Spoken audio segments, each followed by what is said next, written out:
Is out of control, and nowhere more so than here, where a army barracks is now being used to house at least 500 illegal male migrants. We've been speaking to concerned locals and indeed some of those illegal migrants as well. All of that and more, 9 to 11 p.m.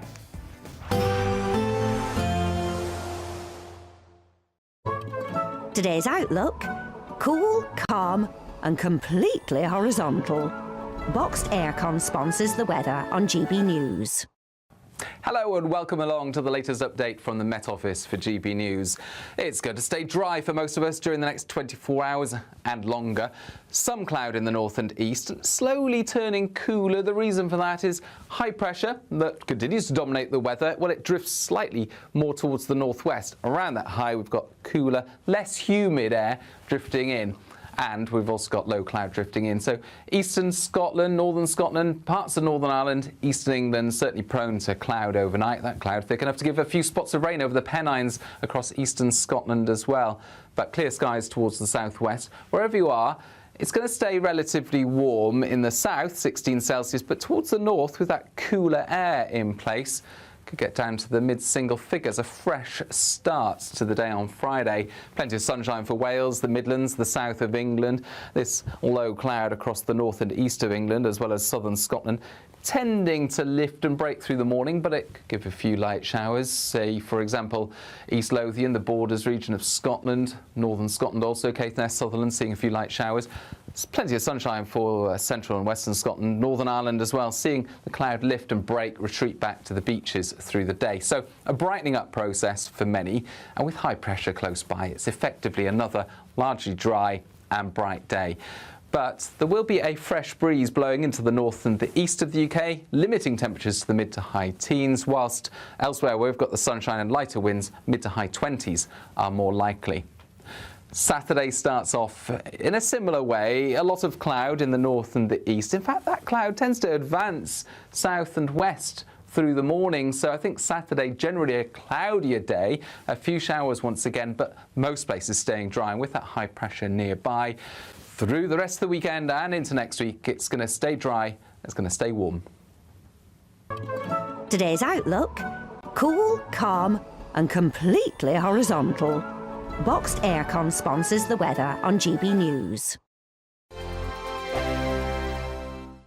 We're celebrating a golden summer with a terrific two-part Great British giveaway. First, you could win a sensational £60,000 in tax-free cash. And that's not all, as you'll also win our most precious prize to date, a fine gold bar worth over £5,000. For a chance to win, text GOLD to 63225. One entry costs £2.50 plus one standard network rate message. Or text BONUS to 63225. 5 entries cost £5 plus one standard network rate message. Go to gbnews.com/win. Entry start at £2.50. Call 0903 686 3232. Calls cost £2.50 plus your network access charge. Or post your name and number to GB22 PO Box 8690 Derby DE1 9TT. UK only. Entrance must be 18 or over. Lines close at 4 p.m. on the 21st of August. This is a network giveaway. Entries will be pulled. Please check the closing time if listening or watching on demand. Good luck. At GB News, we love to hear from you, our loyal community. So drop us a line at gbnews.com/yoursay. There you can talk to each other and also to the presenters live on air. gbnews.com/yoursay, because GB News is your channel, Britain's news channel. From the school run to the home run, watch a new show for all of Britain. He can say whatever he wants. A straight talking show where all voices are heard. And, you know, when are we going to stop talking about smashing the gangs and actually do it? With the stories that matter from every part of our country. There's a bit of a crash landing there for your Chancellor. Bold, fearless and standing up for you. That's me, Martin Daubney, 3 p.m. till 6 p.m, weekdays, here only on GB News. The People's Channel, Britain's news channel. Join me, Nana Okoye, for an informative, interactive news programme with a difference. It's fun. No, he didn't say that, Dave. I'm so surprised. I think there's an element of truth to that. Join me from 3 p.m. every weekend, only on GB News, Britain's news channel.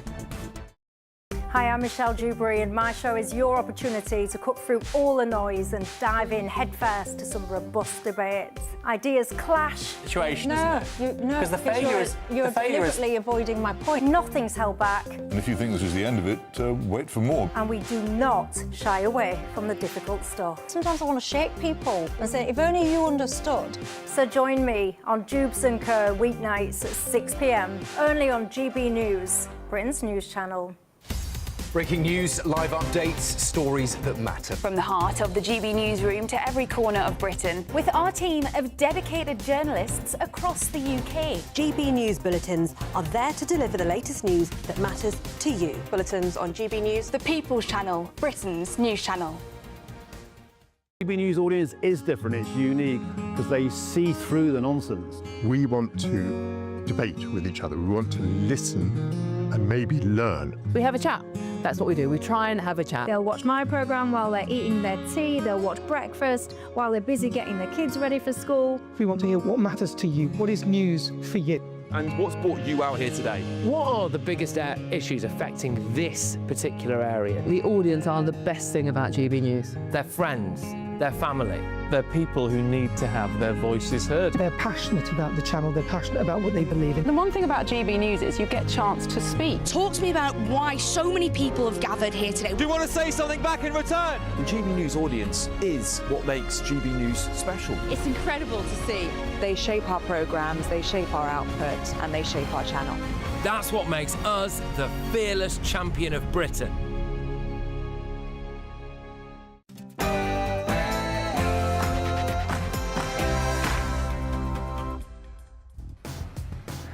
It's 9 p.m. I'm Patrick Christys. Hello and welcome to Crowborough. Thank you very much to everybody who has made the effort to be here today. On tonight's show. Whose streets? Our streets! Whose streets? Our streets! Whose streets? Our streets! 500 illegal migrant men have been plonked right in the middle of a quintessentially English town. Wow, OK, how did you get here? I came by the sea, by the small boats. They've been allowed to roam free and, understandably, locals are very worried for their own safety.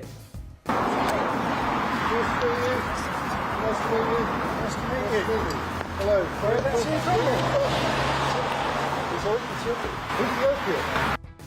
So they have set up patrols to try to keep everyone safe. Now, when I say stuck here, some here are retiring and they need to realise the value of their property to retire. They can't now sell their homes, so that means they can't retire, so they have to continue work. And in some cases, about 40% has been wiped off the value of people's properties. But it's important that we all realise where our taxpayers' money is really going. You'll see there is all of these individual accommodation hubs. This used to be accommodation for cadets. One thing that I'm really keen to get across tonight is that we speak to locals who have been forced to change their way of life. There's been warnings gone out to women to say don't walk alone.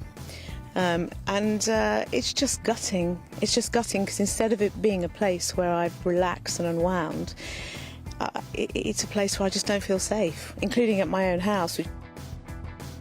And this isn't just a local issue. What's happening here has already happened in other areas and is going to happen in plenty more. And that is the key point here this evening. Yeah, back in the studio, it's me, Nana Akweer, and I'll be joined by Tory peer Lord Bailey and former Labour advisor Matthew Laza. So remember, when I say get ready Britain, you say...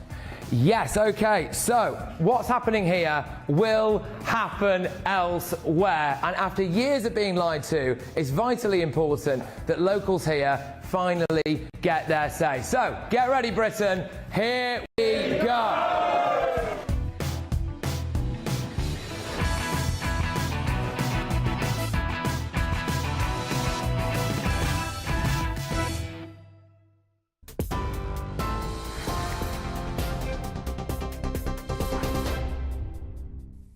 Good Good evening, it's 2 minutes past 9. I'm Katie Bowen in the GB newsroom. FIFA is reportedly assessing Argentina players who held up a banner supporting their country's claim to the Falkland Islands last night. A spokesman for the organisation said this evening, as is standard procedure, FIFA's independent disciplinary committee is currently assessing the match reports and considering the relevant circumstances before deciding on potential further steps based on the FIFA disciplinary code. Earlier, Downing Street backed calls for FIFA to investigate following the incident at the conclusion of last night's semi-final clash with England. The Prime Minister's spokesman also said today that the World Cup might not be ours, but the Falkland Islands definitely are. Breaking news tonight, the US is currently conducting a new wave of strikes against Iran. US Central Command said a short while ago that the objective was to further degrade Iranian military capabilities. It's the fifth consecutive night of American strikes. Iranian state TV is reporting that the southern region of the country, Bandar Abbas, has been hit by American projectiles. Elsewhere, Sir Keir Starmer has rejected claims Ukraine is draining European security, insisting that Kyiv has helped protect the continent. The outgoing Prime Minister met Volodymyr Zelensky in Kyiv just hours after Russian strikes killed 2 people and injured 6 others, including a teenager. Sir Keir Starmer said Britain's support for Ukraine will not waver and that Andy Burnham's arrival in Number 10 would not change the UK's backing. Mr Burnham will formally become Labour leader at a special party conference in central London tomorrow. A major manhunt is underway after a violent prisoner escaped custody while being transported to hospital. Marwan Juma, who is said to be 20 years old, was being transported from a secure hospital facility to North Manchester General for medical treatment when he absconded from custody. He had been serving an indefinite sentence in a secure hospital facility after previously being convicted of 2 robberies which saw 2 women and police officers receive serious injuries. Greater Manchester Police are asking members of the public to call 999 immediately if they've sighted Juma and saying that they should not approach him. And Sir Sadiq Khan has been made a peer in a list of 26 new members of the House of Lords issued by Downing Street. The Labour London Mayor will take his seat in the Lords, along with former Cabinet Secretary Sir Chris Wormold and retired senior judge Sir Brian Leveson, among others. A government source said Sadiq's been a brilliant mayor who's transformed London for the better, so this is thoroughly deserved. He's cut violent crime to record lows, cleaned up the capital's air, delivered the Elizabeth line and got London building council homes again. Those are your latest GB News headlines. Now it's back to Patrick. Tune in to GB News Radio wherever you are. Online, on DAB digital radio, on TuneIn, on Radio Player, on Nation Player and on your smart speaker. Just say, play GB News.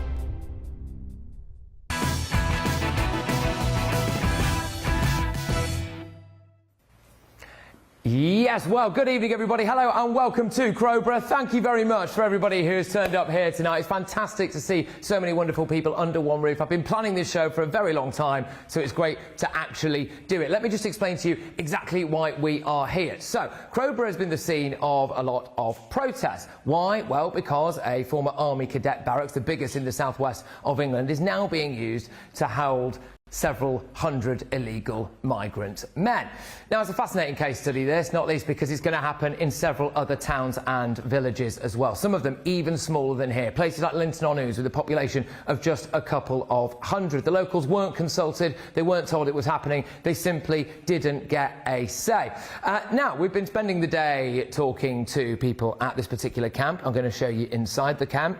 We also had a conversation with a man who says he's from Afghanistan. Fascinating to hear his roots to Crowborough, how recently he arrived here, and also how soon he has been told he's going to get a house. So that'll be an interesting watch, won't it? But it's going to happen in those other areas, and as well, it's not just the people who are here. Today, for example, the news broke that a court has allowed a Gazan refugee to bring 18 family members with her to Britain. So it might simply be these men in this barracks at this moment in time, but let's be honest with you, they're probably going to be allowed to bring several other people with them. Property prices have sadly fallen, but the big issue is safety. And earlier on today, I caught up with a couple of people from a group called Crowborough Aware, who've basically taken matters into their own hands to fill the gap that the police can no longer fill and do their best to keep people safe. Here's what happened.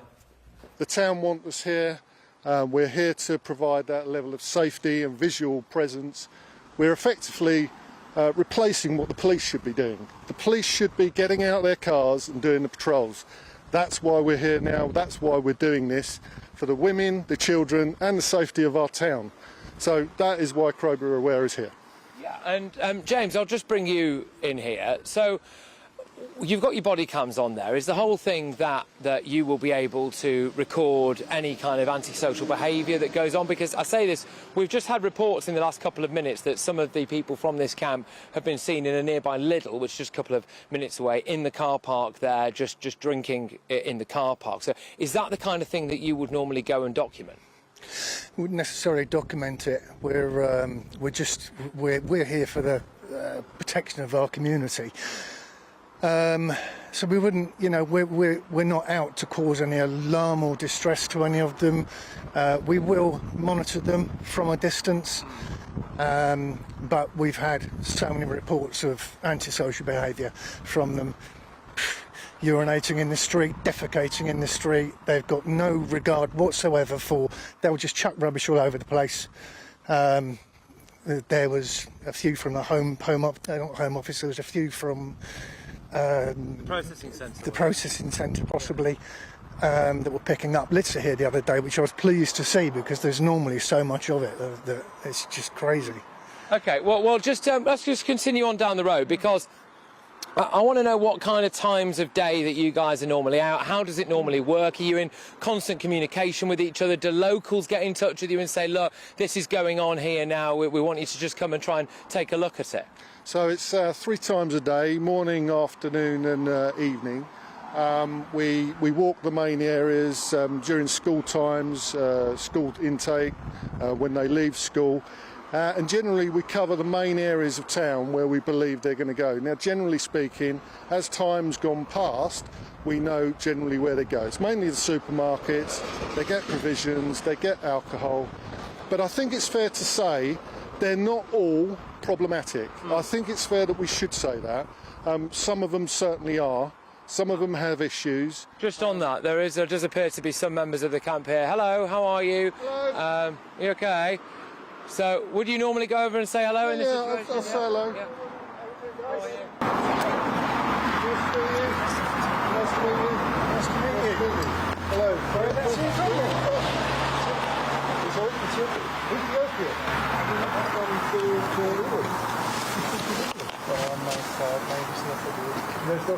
It's not bad.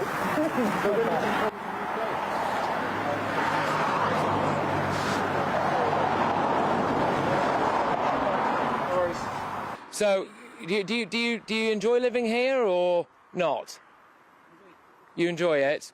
Okay. All right. Thank you. Cheers. Take care.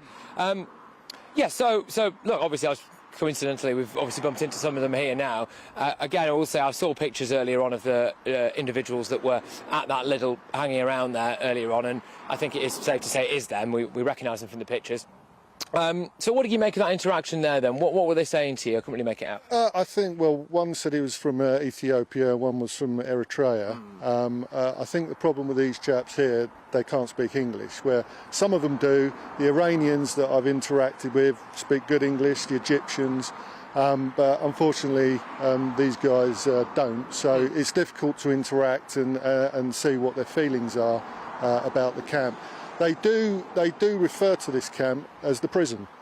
So I think, you know... An open prison? Well, that's how they refer to it, you know. So the thing is, but it's not acting like a prison, i.e. they're not being held in the camp and they're not being prevented from moving into the town. So generally speaking, what's happening is 2-3 times a day they are bussed from here into a neighbouring town called Crawley. Now, if you know anything about Crawley, the demographic is very much mixed, as they're more able to move around freely in Crawley because of that. It's a lot bigger town. This is a town of 22,000 people.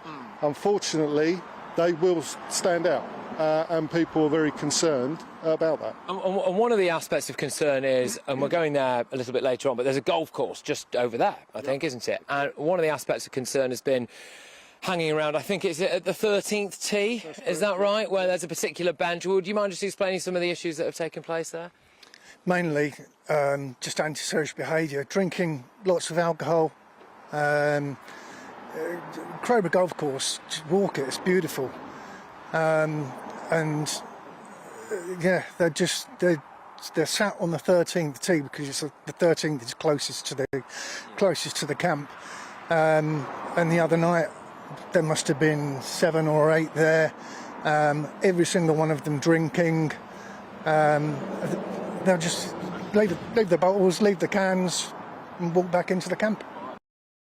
Yeah, well, there we go. That is an example of some of the initial low-level antisocial behaviour that we were seeing, and that action group in action, as it were. I'm joined here by a couple of local residents. We've got Marmaduke and Gaz. Thank you very, very much for joining us this evening. What I wanted to ask you guys, if that's all right, is why you felt the need and why you feel the need to actually go out and protest. Because this government have thrown us to the wolves. No one's going to come and save us. No one's coming to help us. We are having to fight back in a David and Goliath battle against this government because they've treated us appallingly. We've never been consulted. We're still not being consulted, and we feel that the Home Office's intent is nefarious and their tactics are duplicitous and downright dishonest. And I'm putting that diplomatically. But we never imagined we would ever be in this situation. We're now nearly 9 months in. We've become an incredibly strong, tight community on a journey none of us ever imagined we'd start, none of us wanted to start. But we're not backing down. And we have to, you know, look, when the people of the country are having to fight their own government, something is clearly not working. Something is clearly very wrong. And Gaz, same question to you, really. Why did you feel the need to go out and protest? Because, as you will know, when people go out and protest and they wave the flag and all that, you get called all sorts of names, don't you? Far right, fascist, all of that stuff. So it is actually a very big thing for someone to want to do, to go out and say, look, this is how I feel about this, I'm going to take to the street. So why did you feel so strongly about it? Well, I'll tell you now that I'm a Crowborough resident, born and bred, brought up my kids, the grandkids are here, etc. And it was when the news broke at the first meeting that everyone was just turning around looking for an option to actually have a voice. And this was the best option, to give everyone their own voice to stand up and say how they felt, which was scared at the time, and they're still scared now. So all the while the community still wants us to continue, we will do. We will not give up the fight. Yeah, and I mean, are there more protests planned? Every week? Yeah. We're nearly at 9 months, Patrick. Yeah. Every week you should come. Yeah, it's fun. Or maybe I will. Yeah, no, exactly. It was a fascinating thing to see today, just to see the kind of strength of the local community really here. And I suppose fundamentally it is just a bit of a shame that it's come to this. Well, it is, but you've got to remember, it's not just about safety. You've got to remember the amount of money being spent in there, while there's people in this town, there's elderly which are struggling, there's people with their families, they can't put food on the table, and they're seeing all this money just being thrown into a camp for what is nothing more than illegal migrants. There's no getting over the fact they're not asylum seekers, they haven't been processed to that point. They are legal migrants. So why should the ordinary, honest man and woman who are actually trying to make life better for themselves and their families suffer when they see all this money just being thrown into one pit? Yeah, absolutely. Well, look, thank you very much, chaps. It's great to talk to you. We're going to be speaking to a lot more people who are here tonight. I'm also going to be zoning in a bit more on the women's safety issue and the way that people are changing their lives in this area and the protective measures that they feel now that they absolutely have to take. And, of course, we will be playing you that interview that we did, quite a long interview with an Afghan illegal migrant as well. His story is fascinating. But, Nana, it's back to you at the moment in the studio. Thank you, Patrick. Wow, duplicitous and dishonest. Well, I'm joined in the studio, not you, Tory peer Lord Bailey, and also ex-Labour advisor Matthew Larser. More you, actually, Matthew. No, I'm joking. No, but that's what the gentleman said. He felt that the government were duplicitous and dishonest. Yeah, I mean, I think it's obviously very, very hard for the residents who have this camp in their town. Clearly, it is having an impact on their lives, and I think the key thing is that we need to reduce the need for anybody to be accommodated by reducing the number of people who are arriving on small boats and having a system that actually processes anybody who claims asylum a great deal quicker than they have now. I don't think the government's made enough progress on that. They brought forward a proposal to try and speed up the appeal system. Some people object that because it would involve fewer judges and sort of slightly lower trained people doing it, but at least it would speed it up. But that's a big debate that's happening. But I think, first of all, I think it's better to be in a camp than be in hotels. I think ideally there wouldn't be anybody staying anywhere because you'd have a system that was absolutely streamlined. So I think that's the starting point, is that it's better than people being in hotels. But clearly, there is an impact, and I hope the government is talking to local people about how they can ameliorate the impact on their lives. But how would you feel then if you imagine yourself as a resident in Crowborough and finding out that these migrants who have come are able to roam freely? Nobody knows right now who they are, why they've fled, if they have fled. I mean, they've fled France, and nobody knows what their criminal history might be.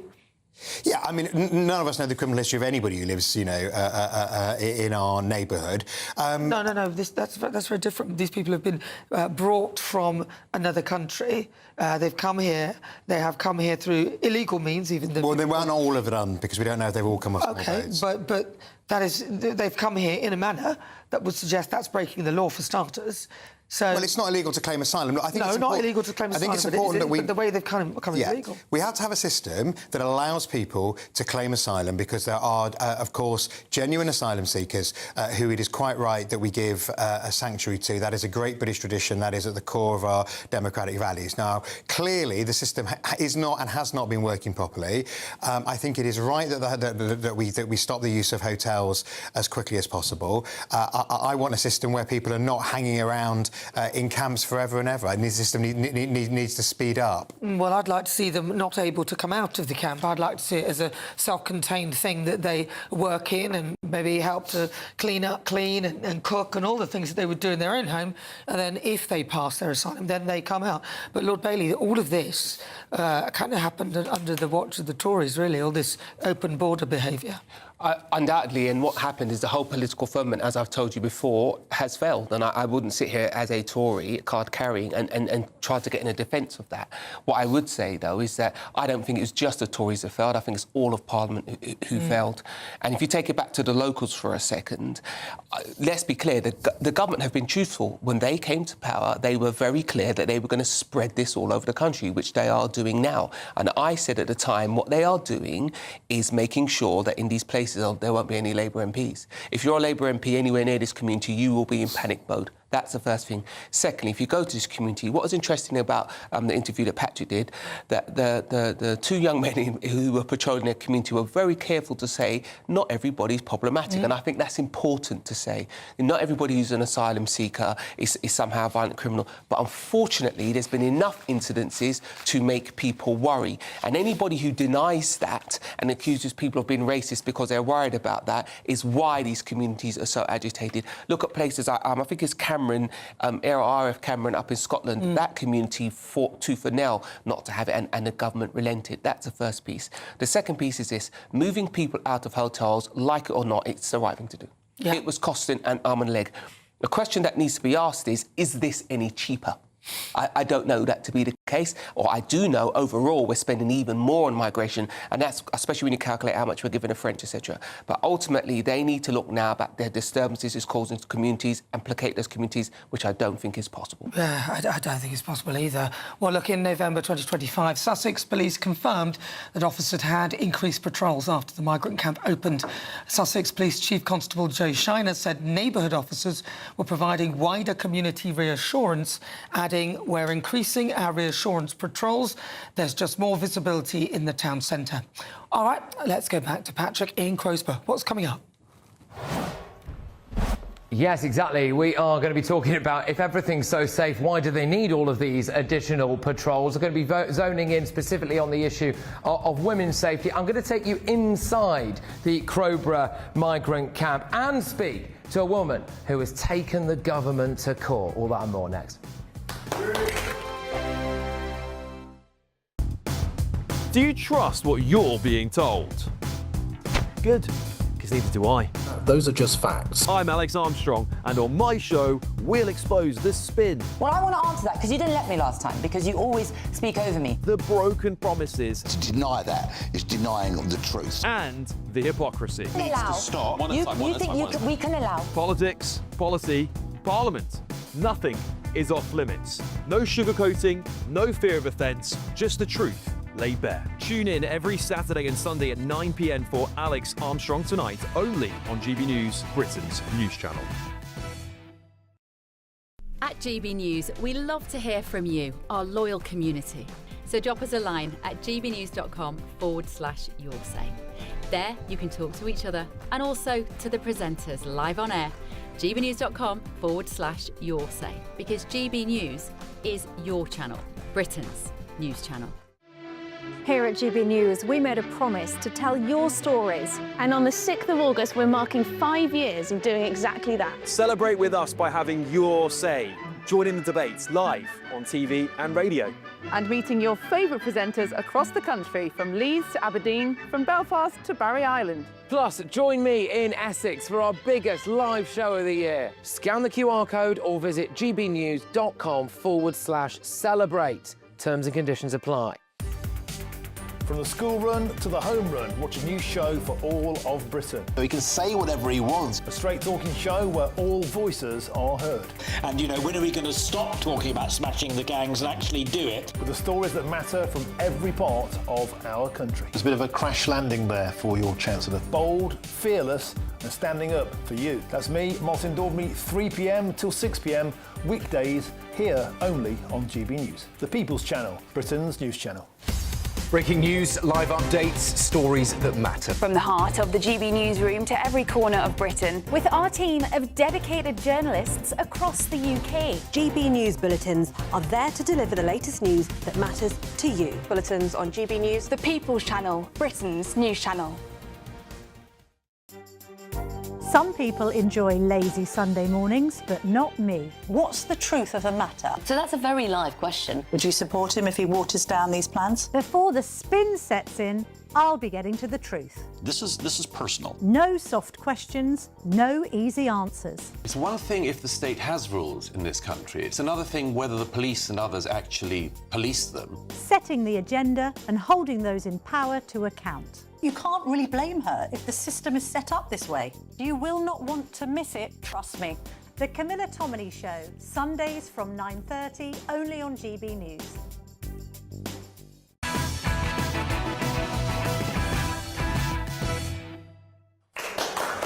Okay, hello and welcome back to the mighty town of Crowborough. Yes, we've been spending all day here looking at what the reality is now for locals after that army barracks was turned into essentially an illegal migrant dumping ground in this area. And we're focusing this section specifically on the issue of women's safety. Some people sneer about this, don't they? And they say, oh, well, the crime figures haven't really gone up massively. Well, do the people stop and think that that's probably because people change their way of life, don't they, to try to cope with the actual issue?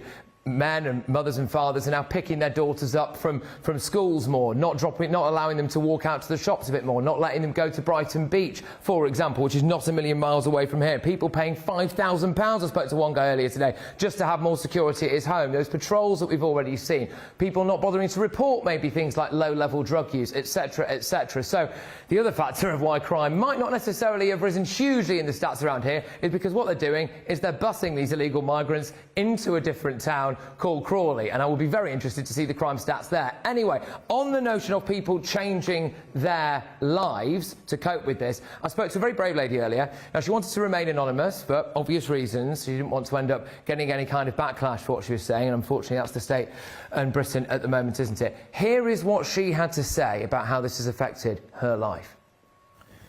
So this is a very remote area, isn't it? It's an incredibly beautiful area, and for you this was very much your kind of happy place, wasn't it, really?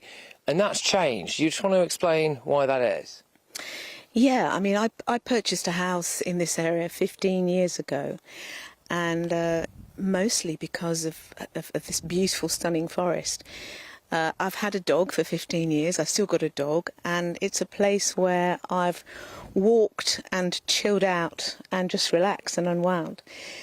Now, unfortunately, that feeling has completely shifted. So just behind us here, there's been pictures posted on the Crowborough, one of the Crowborough Facebook groups, showing groups of men hanging around drinking alcohol. and on the golf course and lots of different places around the area. So there's been warnings gone out to women to say don't walk alone. And it's just gutting. It's just gutting because instead of it being a place where I've relaxed and wound, it's a place where I just don't feel safe, including at my own house, which is in the middle of the forest. And I live alone, so therefore the anxiety, I've never even locked my door many a time because I felt so safe. And now the migrants have been seen, and I believe they get brought to the forest. So they actually get brought here? I don't know that for sure, but they're certainly seen here. So whether they walk from the camp or whether they get brought here, I couldn't confirm that or deny it. But they've certainly been seen in various places on the forest, and there's lots of women on the local Facebook groups talking about how scared they felt when they've seen them. It's interesting because a lot of people on the left seem to say, oh, well, you know, you've got nothing to worry about. Oh, this is all being overblown, or you're being a bit overcautious, or well, how would you respond to those people, do you think? Well, my daughters regularly went to Brighton Beach when they were young, and I believe 3 men were sentenced for a brutal rape of a young woman only yesterday. So things that are actually happening are real, sadly. And of course, not all of these are bad guys, and this is what's... And I'm a very empathic woman, but can I take a chance of being on my own when groups of these guys are being seen when we don't know really who they are? As I say, they may be good men, but we have no idea. I have no idea, and I don't think I can take that risk. So you are now not really coming here to walk your dog and not coming on your own? No, I wouldn't come on my own. Even with my dog, I don't think I'd come on my own. Which is so desperately sad. I mean, look how beautiful it is. Yeah, it is really. I mean, that's one of the things that's really struck me about this whole area is just how absolutely amazing a place it is, and you know, all these impacts it's having on people's lives. And you know, I just feel so desperately sad. And you know, a lot of people are saying, oh well, you know, nothing terrible's happened here, nothing terrible's happened here. But then I'm also struck by the lengths that some people are going to make sure that nothing bad happens. Whether it's community patrols, whether it's you literally just not walking here, just in case. So potentially that's one of the reasons why nothing bad's happening, is because people are changing their lives in order to adapt to it. I read something on a post which advised women to carry legal protection, which of course amounts to an alarm. Now as a woman, I could go in the middle of that area and scream my head off and no one would hear. They wouldn't hear an alarm either. And then the only other legal protection I can carry apparently is an identity spray. Or how's that going to stop me from being potentially attacked? So yeah, it's just desperately sad. So just to round it off, really, I really appreciate you talking to us. Would you be happy if the camp was secure and they weren't allowed to leave it, or do you just want it gone? Ideally, I want them gone, but of course, if they weren't allowed to leave it, or if they were supervised somehow, yeah. But obviously that would cost even more money than is already being spent. Okay. Well, thank you very much. I really do appreciate you taking the time to talk to us and everything. Yeah, look, thank you very much to that wonderful lady there who spoke so honestly and openly. I'm joined here by Jeff Royal. And Jeff, just on this issue of women's safety around the area, you were mentioning about your daughter and some of the issues there. Do you want to explain that to us, please? Sure. So I moved back to Crowborough end of last year when nobody knew where Crowborough was. That sort of changed at the end of October. Famous, yeah. Well, yeah, well famous. And on a personal level, my daughter lives by the golf course. She's got a fairly high-powered job, and at the end of the day, she likes to go home and go for a run across the golf course. Well, of course, she can't do that anymore, and particularly around the 13th green. And I guess my message to the Home Office and to this government is how dare you put my daughter at risk? You know, what right have you got to make my daughter and other women in this town change their normal way of life? It's just disgraceful. And yeah, people seem to agree with that, I think, in this room. And just on that, just for the context, the 13th tee or green in the golf course is opposite where this particular camp is, isn't it? And there have been a lot of reports, and I've seen pictures of it as well, of people hanging around there. Yeah, so it's become a bit of a magnet for some reason for some of these migrants to congregate. They seem to have the money to buy quite a lot of alcohol and then leave the rubbish behind.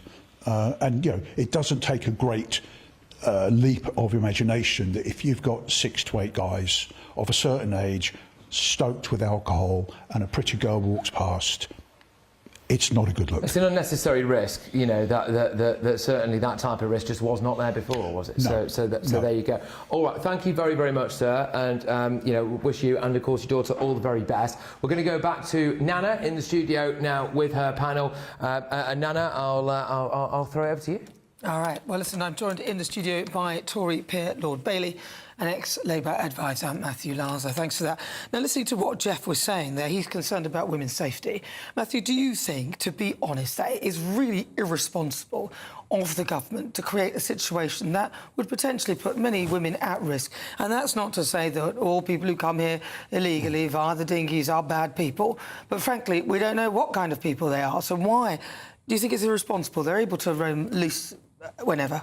Yeah, I mean, in terms of the point of people being locked up, I mean, it is legally they can't be. Now, whether the law needs to change or not, I think is a bigger question. But I mean, the government certainly hasn't changed the law so they're not locked up. They've never been locked up. Other countries do it. No, so, other countries do it, absolutely. For example, Greece. So why are we taking heed of that law, but they're not? Aren't we all using the ECHR? Yeah, that's a very good question. Other countries in Europe that are in the ECHR certainly have much firmer regimes, as it were, and either lock people up or have much more controlled regimes. I mean, clearly people in a small community like Crowborough are worried when people move in. I think it's essential that the Home Office looks at the mix of people that it puts in places, because although the vast majority of women men of asylum seekers, there are female asylum seekers. I think in Scotland they got they changed the mix or something so that people felt more comfortable in the right places, because as we heard there, we heard from Jeff, people are, young men everywhere who've got nothing to do. They don't get very much. They get a few quid spending money, spending it just to pass the time, because of course they're very bored. They're not allowed to work, and they're waiting ages for their cases to be processed. They shouldn't be allowed to work. We don't know who they are. You can't just give somebody. No, I'm not saying necessarily should be allowed to work. But they're just hanging around doing nothing. This is a proposal that is coming down the line at the moment, Sean. Boredom and alcohol have never been a good mix, and if you have a place that is so small, this large amount of people makes a difference. And there's a difference between the perception of crime and crime, but the perception is what drives behaviour change. You hear people talk about they won't go running on the course anymore, they have to collect their children rather than let them walk home. Those things will have a permanent effect on that community. And I want to stress to any politician, please don't call people racist just because they have a different opinion of how it's affecting them in their world. It's very, very important. If you're in London, for instance, this is a town of 10 million people. We are much more comfortable with adding huge numbers of people because we simply wouldn't notice. In that environment, it's very impactful. But I think the bigger thing to say is to look at what are the pull factors. One of the most interesting things that Patrick just said, he spoke to an asylum seeker and he talked about how quickly he would get a house. In Europe recently, they've voted to change their laws, and ironically, they're basically adopting what the Tories were suggesting when Rishi was our Prime Minister. And what that's done is significantly reduce the pull factors in Europe, and now those people will be aiming here. Even if their intention was to go to Europe, now they'll come here because our pull factor still is very high. We need to do something about it. Well, do you think, Matt? I mean, I agree with Sean. I've always, in the sense that I think that processing people offshore, which is what the EU is trying to move to, means that you process asylum seekers before they do the hop through safe European countries and end up here. So, I mean, it's not uncontroversial. If you do that, what if they then do the hop through? Can you then say, no, you didn't use Well, I mean, what would happen is that you do it on a EU plus the UK basis. We'd take a quota, but so would every other country, which is actually what's happening within the EU at the moment. And therefore, if other people tried to come, they would be refused entry. Well, we know that it depends whether the receiving country is prepared to receive them. But look, here's a statement. Even I'll get there. A Wealdon District Council spokesperson said that Wealdon District Council understands that the situation at Crowborough Army Camp has caused concern and uncertainty for many residents. However, the council does not accept that it has failed to engage with residents. Since the Home Office announced plans to use the camp, the council has remained actively involved, seeking further information and clarity on behalf of residents and ensuring local views and concerns are represented. The council has repeatedly pressed the Home Office to improve its direct communication with local residents through a range of channels. Well, we'll be going back to Patrick in Crowborough very shortly. Do not go anywhere.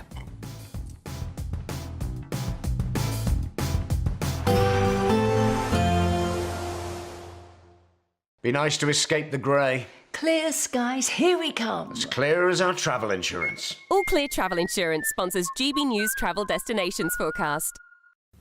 The heat across parts of Europe has been a big talking point through recent weeks. Currently, there's hot air across France, but that's edging southwards through the next few days. There are some showery bursts of rain, perhaps some rumbles of thunder across Greece tomorrow. It's hot across Italy, lots of sunshine here.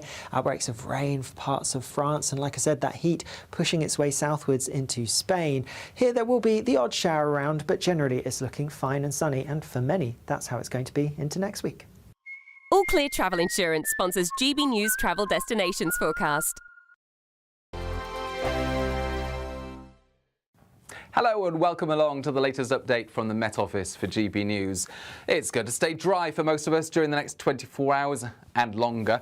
Some cloud in the north and east, slowly turning cooler. The reason for that is high pressure that continues to dominate the weather. Well, it drifts slightly more towards the northwest. Around that high, we've got cooler, less humid air drifting in.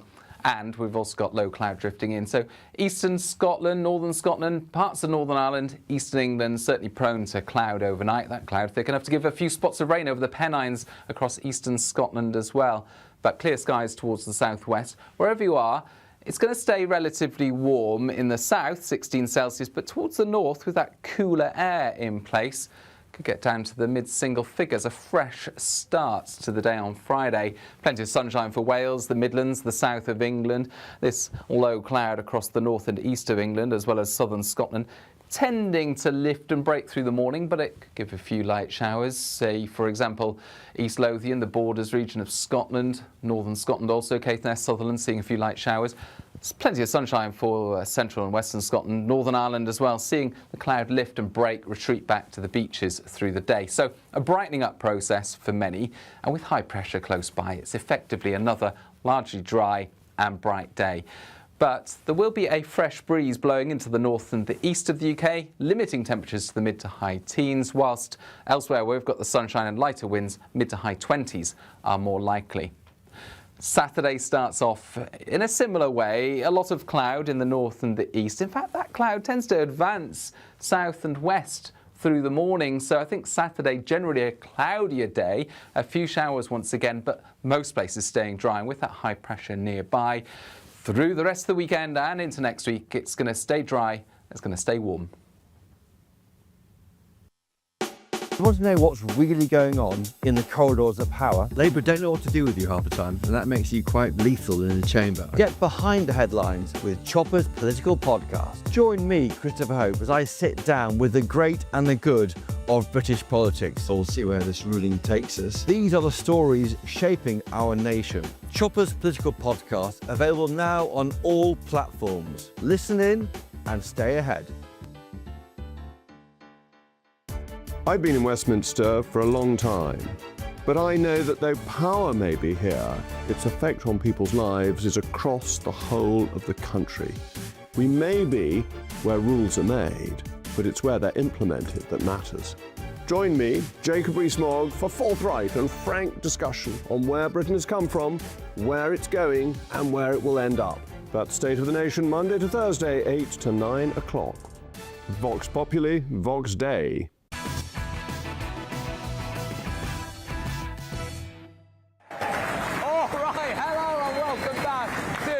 Deborah, thank you very much for everyone who's packed themselves into an incredibly hot room here this evening, but we are surviving. Look, I'm going to get stuck straight into this one, OK? So one of the big unintended consequences of asylum seeker hotels and indeed entire military barracks full of illegal immigrants is property prices. Some of them have fallen by about 40%. Some of them, frankly, you just can't sell. And we spoke to one individual today whose property, a lovely property, by the way, backs straight on to this particular migrant camp. And what has happened to him as a result of government policy is absolutely scandalous. Take a look at this. What you're looking at right now is the Crowborough migrant camp. But if we just zoom back towards me slightly, you'll notice that there is, of course, a fence in front of it, and we are not on Ministry of Defence land. No, we are in a gentleman's back garden. And we're going to be having a little chat now to Dave.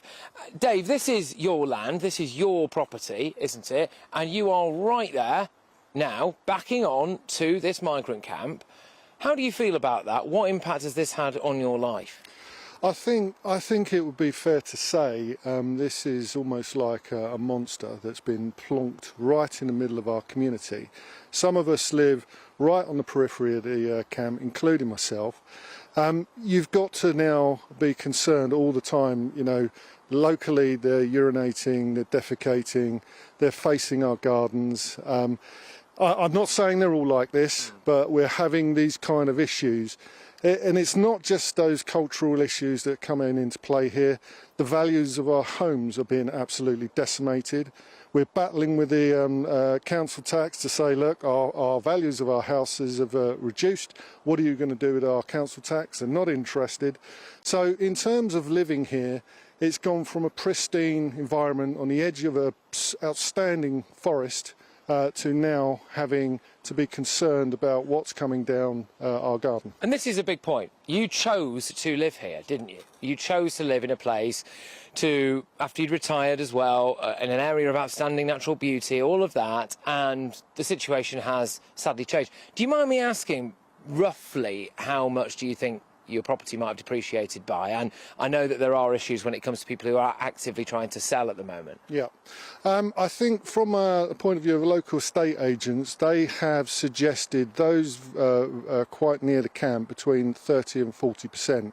That's even if they could sell anyway. Most people are not going to want to buy any of these houses, so we are potentially here till 2030. You're probably going to have to allow 2 to 3 years after that for this to all die down and the reputation to return to the town. So we are stuck here for a considerable time. Now, when I say stuck here, some here are retiring and they need to realise the value of their property to retire. They can't now sell their homes, so that means they can't retire, so they have to continue working. So these are real life stories about real people and how the decision of this Home Secretary has impacted us so profoundly. We hear a lot about the human rights of the people inside this camp here. OK. What about the human rights of people in the local area? Have you had to bolster security? I mean, for obvious reasons, we're not panning around and showing you've got a lovely house, you've got a nice big garden, but it's not secure, and presumably you must feel a bit uneasy at night time? I've invested around about 5,000 in security to bolster my boundaries, as have a lot of my neighbours that live right on the camp. So we have, you know, late night triggers. We have people being dropped off at our gates that are triggering our security. So it's a constant sort of triggering of systems with the drop-offs, the movements, and it's only escalating. So we're still not at capacity in this camp. We're around about 430. It will hold 540. So this is only going to get worse. Just to give you a bit of context here, when Dave was saying that the value of some of the properties may have dropped by as much as 40%, there's a little bit of variety on this road, probably starting from somewhere in the region of about 1.5 million, moving all the way up to somewhere in the region of about 3 million. So that really gives you a scale. Imagine knocking 40% off the value of that. And look, thank you very much, Dave. I will just finish by saying this. Just imagine how you would feel, seriously. This is your house, you've bought it, you want to spend your retirement here. Plonk. Potentially 600 unknown men, changing roughly every 80 days, moves in at the back of your property. I don't think you'd be too happy about it, would you? Yeah, Well, what a shocker. He described it as a monster plonked right in the middle of the community. Poor man, right? I'm joined in the studio by Tory peer Lord Bailey and ex-Labour advisor Matthew Larser. Sean, yeah, this is not great, is it? Because of the value of the property, you could find yourself in negative equity and you can't sell the property. I think when you talk about property, someone is at home and think, what, they've got a 1.5 million house, they can afford it. Probably not, actually, because it'd be a big part of their pension. And they'll be relying on that house to keep them until their age. They'll think, right, I'll downsize, because their house is worth so much. If 40% of that's gone, you now could be looking at staying at work, as the man said in the video you ran there. I think people need to step back before they make judgments. And if you're the local council, you've probably tried tooth and nail to negotiate, but know that there's nothing you can do about it because of the government's policies around this. And I want to go back to the idea of pull factors until we do two important things.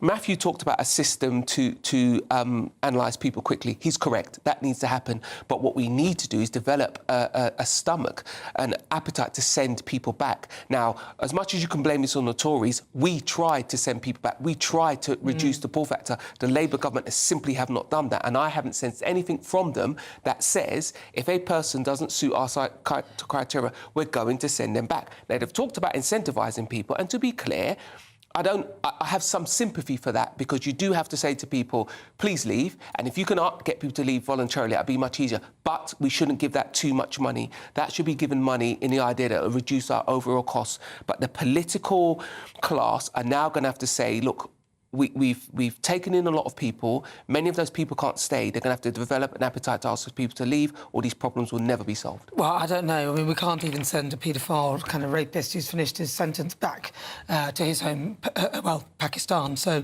I'm not holding out much hope for that. Matthew Larser. Well, the government has put a lot of emphasis on returns. They say that record numbers of people who have failed asylum seekers, as well as others who've overstayed visas, etc., are being sent back. I think that's really important that they put pressure on countries. Shabana Mahmood's put a lot of emphasis on putting pressure on countries that are reluctant to take people, to say if you want to have visas for your business people or your students to come to Britain, then you have to take back failed asylum seekers, and they need to carry on with that because Sean's absolutely right. People who have not qualified for asylum shouldn't be here, and they need to be sent back. All right, well, stay with us. We'll be back with Patrick in just a few minutes. GB News Breakfast, every day from 6 a.m. What do you think about where we're going to get our future athletes and our Olympians from when we're telling our children, oh, you can't go out and partake in sports today because it's a bit hot? It's a bit hot, yeah. I know, it's ridiculous, isn't it? I mean, you're absolutely right. And, not only are we cancelling sports days in some schools? And you said, have to. No, they don't have to. This is the choice that the schools are making, and the heads are making. So my granddaughter's school, I've just done the school run this morning. They're not cancelling their sports day. They're just being sensible. Why not move it to the morning? I've just dropped her off now. It's 17 degrees. So they're perfectly capable of running at 9 o'clock in the morning instead of 2 o'clock in the afternoon. There's lots of ways that they could think outside of the box and do this. I mean, Labour is just about to cut 22% from the sports budget as well. GB News, the People's Channel. GB News Breakfast, every day from 6 a.m. Ticket prices. Yeah. I mean, it's bonkers. £1,400 going all the way up to £6 million. What's happened? It's just crazy, isn't it? Absolutely unbelievable. I think, obviously, these tickets have got into the wrong hands. Official websites that they've been sold from, and now they're on the open market at these unbelievable prices. Does it actually make a difference, then, to the players who you're playing in front of? No, I think when you look at the experience that the players have had in the Azteca this week, the England players, all experienced players, but they're talking about what an amazing experience it was. You've got to say the atmospheres at most of the games have been absolutely incredible, and it will ramp up now as we go towards, obviously, the crucial finishing stage of this competition. GB News, the People's Channel. Dubes & Co. Weekdays from 6 p.m. Industrial action in the 70s, all of that is part of the culture of that great town, and it's something that reflects a lot about the rest of us. Right, but the word culture does not... It doesn't mean opera. That's history. Yeah. That's the history of the town. How is this money spent? Whose money is it, right? I presume it's taxpayers' money, i.e. my money anyway, and if you pay tax, Susie, that will I do pay a bit, Kelvin. Okay. Yeah. Not as much as you, I'm sure. No, but how much do we spend on the City of Culture for Hull? Do you know? Well, look, so these shortlisted towns, they will receive £60,000 each to develop their full bids. Apparently, it's about restoring pride in local areas. They want to deliver a decade of national renewal. They want to shine a light on local visions and voices, they say, from across the UK. GB News, the People's Channel. Welcome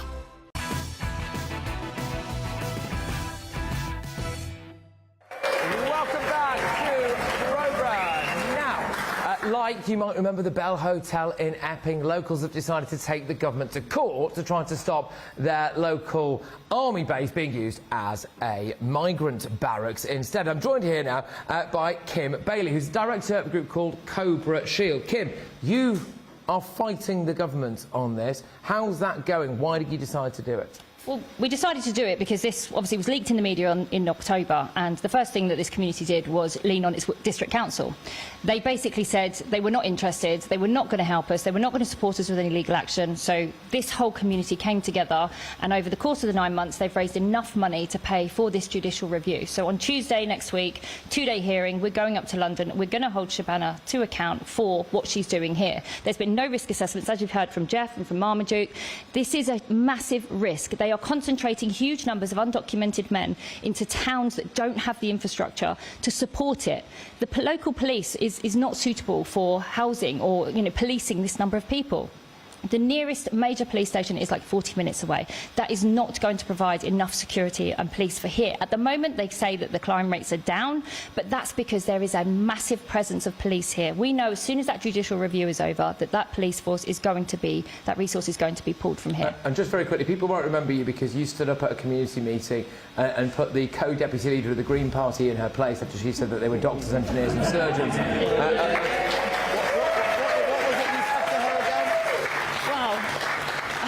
Was that she was very touched by how many doctors, surgeons and engineers were actually in the camp, going to go into the camp. So my question was, well, why on earth would a doctor and a surgeon throw their medical registrations overboard and come over on a dinghy when they can get visas straight away with no problems? We have a shortage of doctors. They do not need to come over, and they don't come over on a dinghy. And that's an absolutely ridiculous notion. And if she's the deputy leader of a party that thinks that, she's absolutely deluded, and it just doesn't make sense. She shouldn't be a leader of any party or district council. All right. Well, look, watch this space when it comes.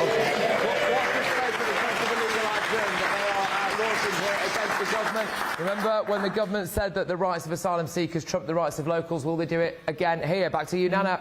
All right, well, joining me now to discuss this is the founder of the Sanctuary Foundation, Chris Candia. Chris, you heard what the lady said. What are your thoughts? Hi, Nana. Lovely to see you again. Look, I think there's a lot of common ground here. Most of the asylum seekers I've ever met don't want to be living in a former barracks. They have been sent there by central government, and local residents don't want them there, and the asylum seekers don't want to be there. They want the opportunity to have their asylum claim heard quickly and come to a fair and fast decision. And when that decision comes, they want to play their part in society. They want to work, they want to pay tax, they want to contribute. So look, we're all agreed this is not a good solution, either for local people or for asylum seekers. We need better housing solutions, and these mass sites are no good for anybody. But shouldn't they be contained in the mass site? That way, at least the locals will be protected. Well, either you believe mass sites are a good idea and therefore you've got to put them somewhere, and we haven't yet found a local community that wants to host a mass site like this, or you've got to come up with alternative accommodation. I visited some fantastic projects in Germany where you help a group of asylum seekers and people who need low-cost housing, local people. You build new facilities and you build a new community. Everybody wins. And you only get to live there if you want to live with a neighbour for an asylum seeker. Yeah, that's great. I mean, I think it's just a shocker, really, because the locals don't get the privilege of that. Most of us have to work pretty hard to even get close to some of the standard of accommodation that is given to some of those asylum seekers. Chris Candia, thank you very much. Really good to talk to you. We'll stay with us because Patrick Christys is live in Crowborough. I'm here in the studio with Sean and Matt. We'll be talking more about the situation there. It's the Great British Giveaway Golden Summer Celebration. Your chance to win 2 fantastic prizes. There's an incredible £60,000 in tax-free cash. Plus, you'll also get your hands on a fine gold bar worth over £5,000. For a chance to win £60,000 in tax-free cash and a real gold bar, text GOLD to 63225. One entry costs £2.50 plus one standard network rate message. Or text BONUS to 63225. 5 entries cost £5 plus one standard network rate message. Go to gbnews.com/win. Entry starts at £2.50. Call 0903 686 3232. Calls cost £2.50 plus your network access charge. Or post your name and number to GB22 PO Box 8690 Derby DE1 9TT. UK only. Entrance must be 18 or over. Lines close at 4 p.m. on the 21st of August. This is a network giveaway. Entries will be pulled. Please check the closing time if listening or watching on demand. I've been in Westminster for a long time, but I know that though power may be here, its effect on people's lives is across the whole of the country. We may be where rules are made, but it's where they're implemented that matters. Join me, Jacob Rees-Mogg, for forthright and frank discussion on where Britain has come from, where it's going, and where it will end up. That's State of the Nation, Monday to Thursday, 8 to 9 o'clock. Vox Populi, Vox Dei. Join me, Nana Akweer, for an informative, interactive news programme with a difference. It's fun. No, he didn't say that, Dave. I'm so surprised. I think there's an element of truth to that. Join me from 3 p.m. every weekend, only on GB News, Britain's news channel. Welcome to Free Speech Nation with me, Josh Howard. This is the show where each week we see what's happening in the world of culture, current affairs and politics. First we'll say, welcome to the UK.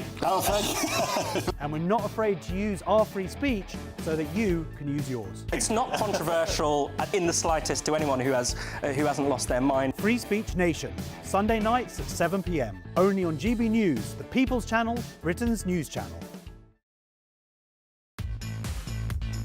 5 hosts, 5 opinions, 5 fearless debates, 5 unfiltered takes on the day's news. 5 reasons not to be anywhere else on Saturday night. This is the Saturday 5. You got me good there. Britain's biggest Saturday night TV show. It's not a bad brand. Yeah. Uncensored. Very, very easy tonight. On the unpredictable. What did she say? Can you translate it for us? And always entertaining. And how can a country go from being led by William Wallace Saturday nights from 6 p.m. only on GB News, the People's Channel. Britain's news channel. You're going to want to stay tuned, trust me.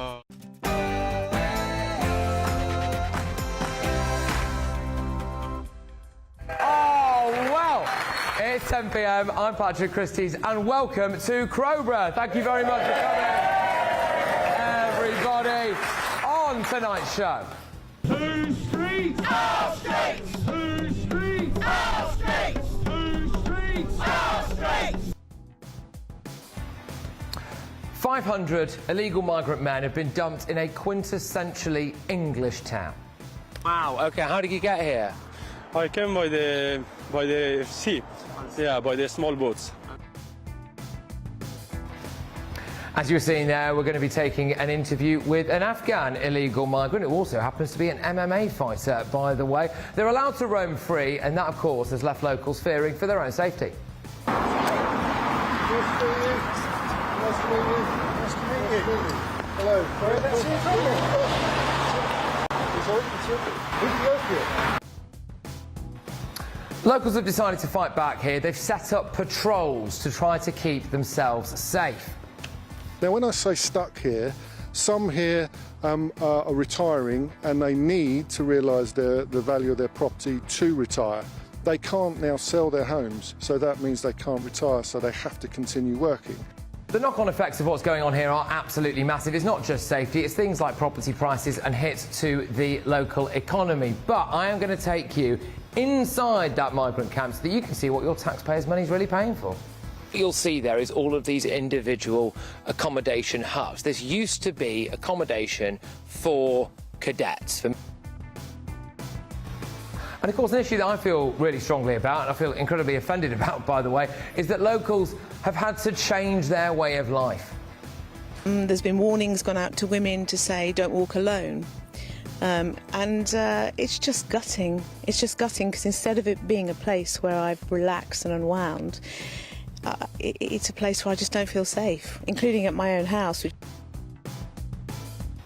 Yes, and of course it's not just happening here in Crowborough, it's happening in other locations across the UK, even some smaller towns and villages with populations of just 100 or 200 people. So tonight we shine a light on an absolutely insane policy. And in the studio, joining me, Tory peer Lord Bailey and former Labour advisor Matthew Larser. So, after years of being lied to, ignored and shunned, finally, the people of Crowborough tonight have a proper voice. So get ready, Britain, here we go.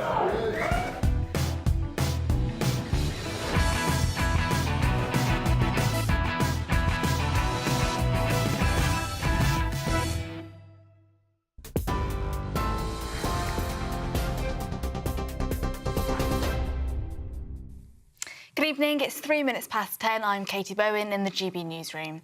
FIFA is reportedly assessing Argentina players who held up a banner supporting their country's claim to the Falkland Islands last night.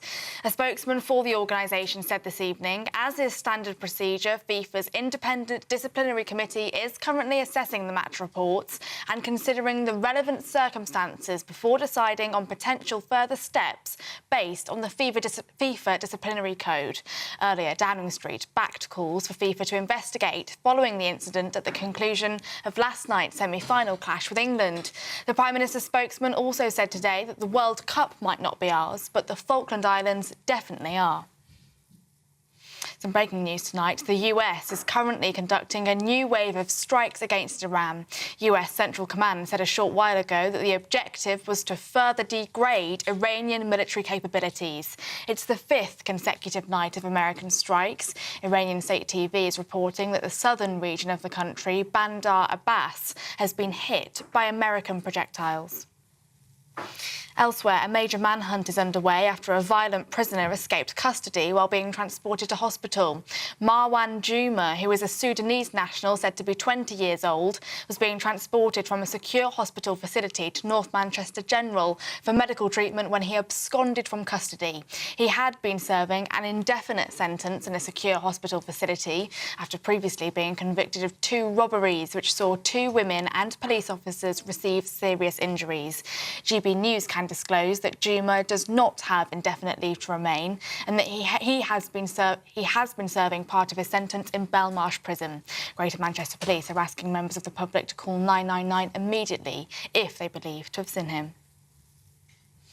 And a 24-year-old woman has died and a man has been arrested following a hit-and-run crash in North Belfast. Raven Adams, originally from the Tipperary area, died after she and a man were struck by a car in the early hours of this morning. The driver of the car fled from the scene, police said, but was later arrested. Police say the man remains in police custody at this time as inquiries continue into the circumstances of what happened. Those are your latest GB News headlines. Now it's back to Patrick. For all the latest from GB News whilst you're on the go, get the GB News app. Scan the QR code now to download or visit gbnews.com/app.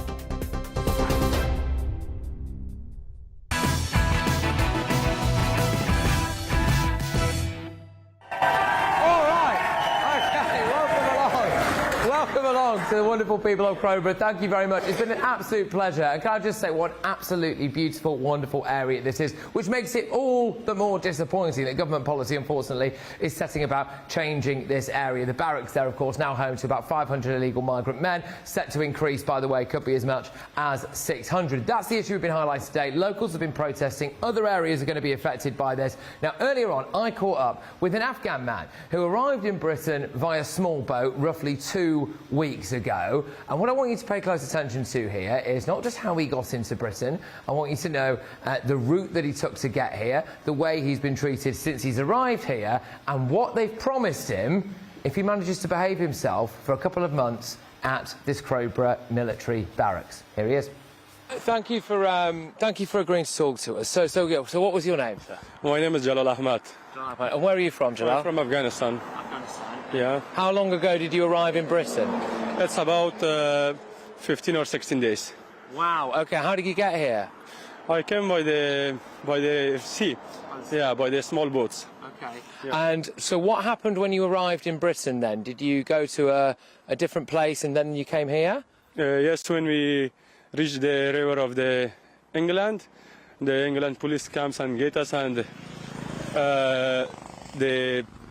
we went to London in a hotel, and we was about 1 or 2 weeks in that place, and it's a few weeks that we are in this camp. And how do you find it here? Do you like it? Yeah, of course, I like it very much. They are helping us. They provide everything that we need. Okay. And what do you think of the area? The area is also a very good area, but unfortunately, some of small people they try to sorry, my English is not very well. Okay, it's okay, it's okay. And some small people don't like us. Okay. Yeah, and at all, the people are really good people. We appreciate them. We appreciate the government of UK, and we are very happy that now we are here. Okay, and can I just ask you, thank you for talking to us. So why is it that you wanted to come to Britain? Because did you come through other countries as well, France, Germany maybe, and you wanted to come to Great Britain? Why? Because the first time that I take my decision to go to other countries, my first decision was UK, and I come through Iran and Turkey and the other Europe countries. It was in the way, and I walked that countries, and at the end I reached here. So why did you not want to stay in some of those countries? Because the UK government, it's a good government, and the language is really good. It's English. English is an international language, and also I'm a professional MMA fighter, and it's in this country I have lots of chances to improve myself and improve my abilities. Wow, a professional MMA fighter? Yes, of course. Oh my gosh, well, that's incredible. So you're going to fight in the UFC one day? Inshallah, I will try my best. Yeah, absolutely. Okay, and just lastly, when you were in, say, France, was it not as good as Britain? Was there anything different about France to Britain, the way they treat you? I was in France about 3 or 4 days, not very much, yeah. I truly came to here. And do you mind me asking, how did you get from Afghanistan to Britain, the whole route? How did you do it? The most of ways we went by walking from Afghanistan to Iran, and Iran to Turkey, and then Turkey I talked with someone, and he provides the facilities for me to come to France, and from Turkey to France I come from Turkey. I come through to France, and from France I take a small boat and come to here. Okay. Wow, gosh. And what's the plan then? So how long do you think you'll be staying in this camp? Because are they going to move you maybe into a house, or do you know? Yeah, they said for us we will be in this camp for 3 months, and after 3 months they will give us a share house. And you don't know where that might be? No, we don't know. Do you have a place in mind you would like to live? It's no problem for me everywhere, every city. It's no problem for me. And do you know a lot of people who have made the same journey as you? Some friends maybe from Afghanistan or family? Yes, lots of family, lots of my friends and family all here, and also in this camp there are lots of Afghans and also people from other countries that they come by this way. Do you all get on? Because sometimes the different countries aren't friends.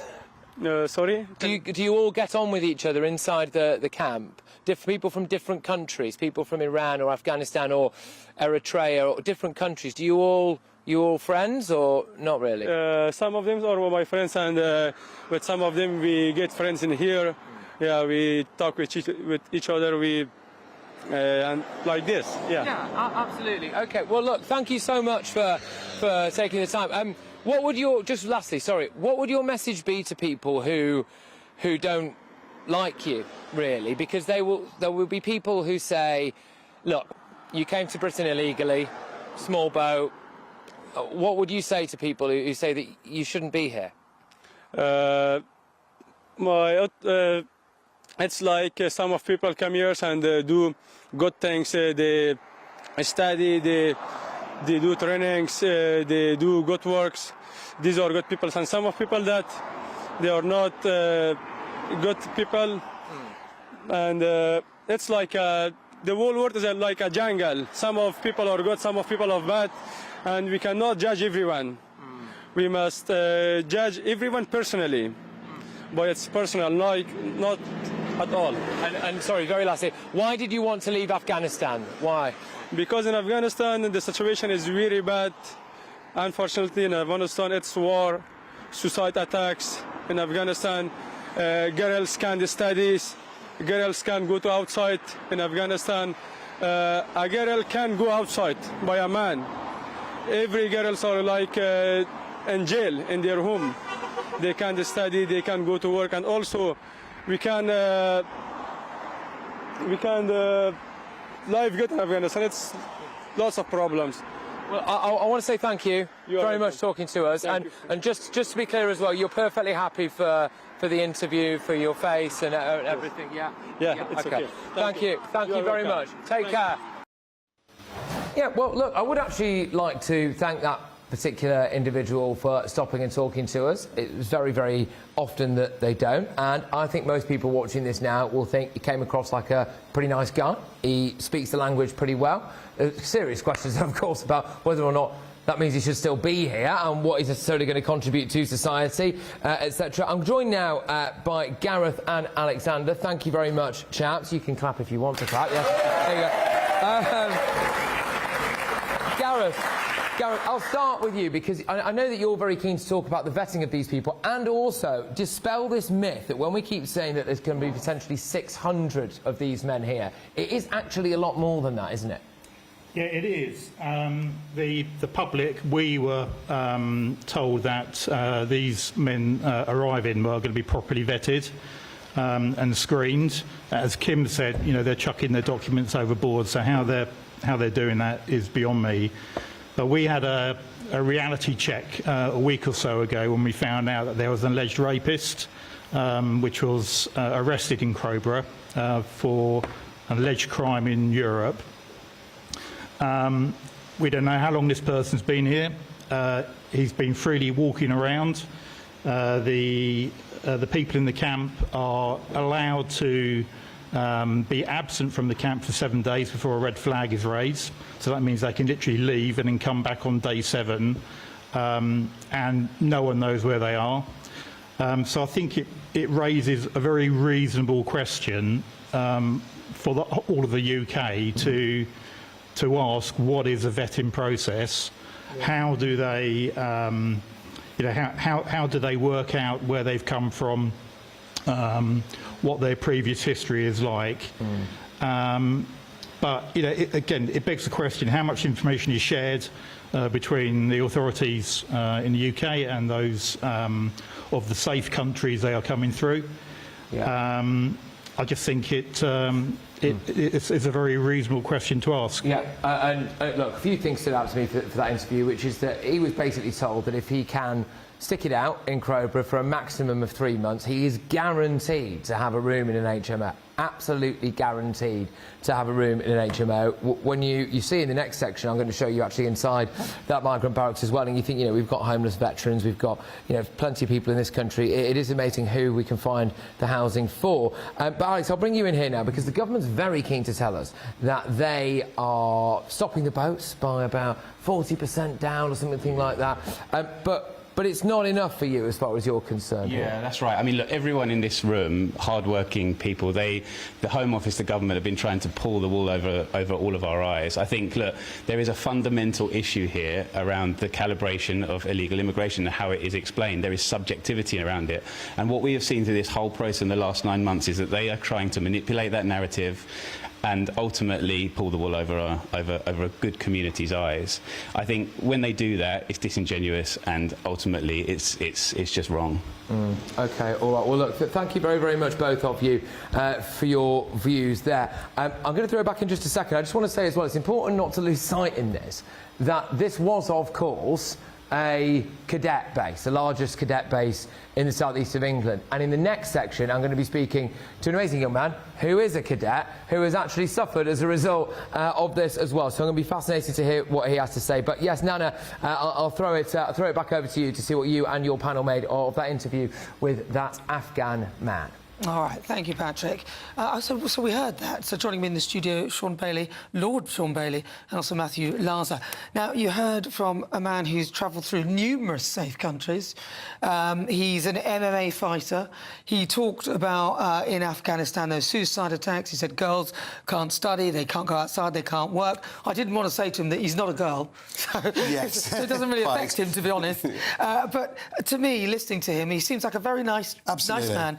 But he doesn't really seem to me somebody who's fleeing some real persecution there. I think we've got a real problem, which is that the system was designed for a very different world. The asylum system was designed after the Second World War to reflect the horrors of that conflict and what hadn't happened in the 30s when people hadn't been able to escape the Nazis. The problem you've got now is that gentleman seemed to me to come from a country which is deeply troubled. Nobody would dispute for a second with him that Afghanistan is a deeply troubled place and that we would want to... but the difference is, it's not that he is personally, but from the sound of it, from what he said, that he is himself being persecuted or that he himself is subject to... Particularly, it's not like he's a political refugee. No. He's not, you know, he's not been protesting against the Taliban from what he said, etc. He just wants to leave a country that is a pretty horrible place to live. So he can do his problem with that MMA is fighting. that could apply to the whole population of Afghanistan because there's no particular reason beyond it's not a very attractive place. And the system, no system in the world could cope with that. And I think that everybody on the left has to realise that if we have a system which says if you come from a not very nice place,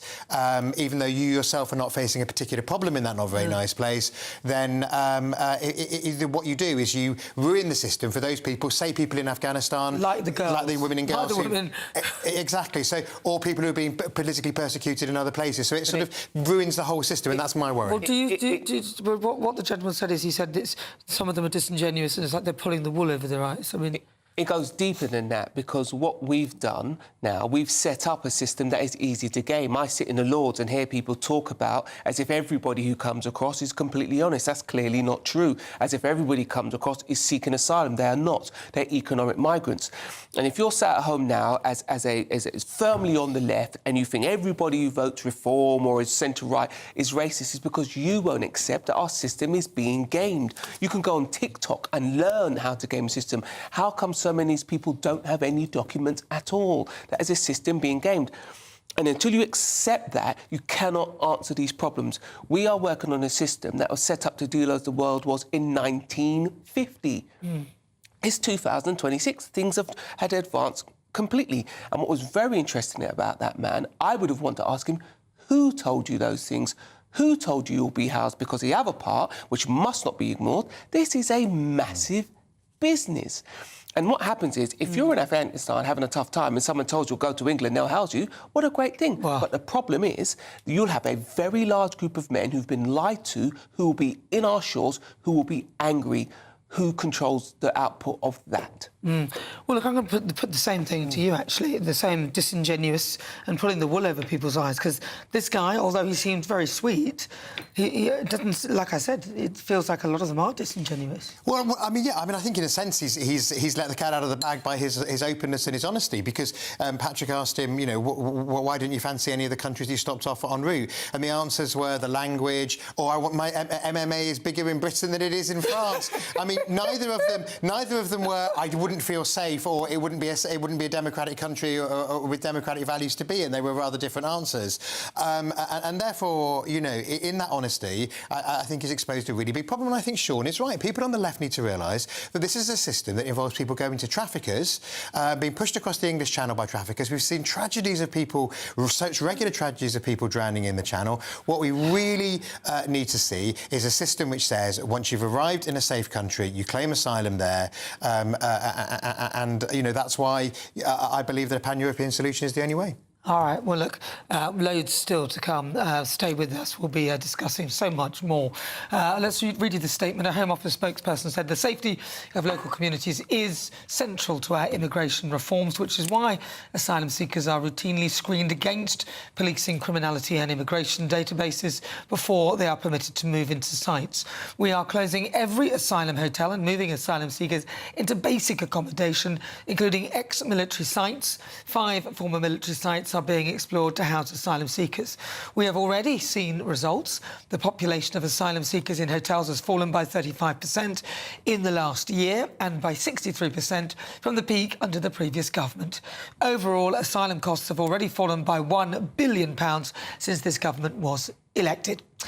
Right, well, that's what they're saying. We'll be going back to Patrick in just a few minutes. Do not go anywhere. Breaking news, live updates, stories that matter. From the heart of the GB newsroom to every corner of Britain, with our team of dedicated journalists across the UK. GB News bulletins are there to deliver the latest news that matters to you. Bulletins on GB News, the People's Channel, Britain's news channel. Some people enjoy lazy Sunday mornings, but not me. What's the truth of the matter? So that's a very live question. Would you support him if he waters down these plans? Before the spin sets in, I'll be getting to the truth. This is personal. No soft questions, no easy answers. It's one thing if the state has rules in this country. It's another thing whether the police and others actually police them. Setting the agenda and holding those in power to account. You can't really blame her if the system is set up this way. You will not want to miss it, trust me. The Camilla Tominey Show, Sundays from 9:30, only on GB News. Here at GB News, we made a promise to tell your stories. And on the 6th of August, we're marking 5 years of doing exactly that. Celebrate with us by having your say. Join in the debates live on TV and radio.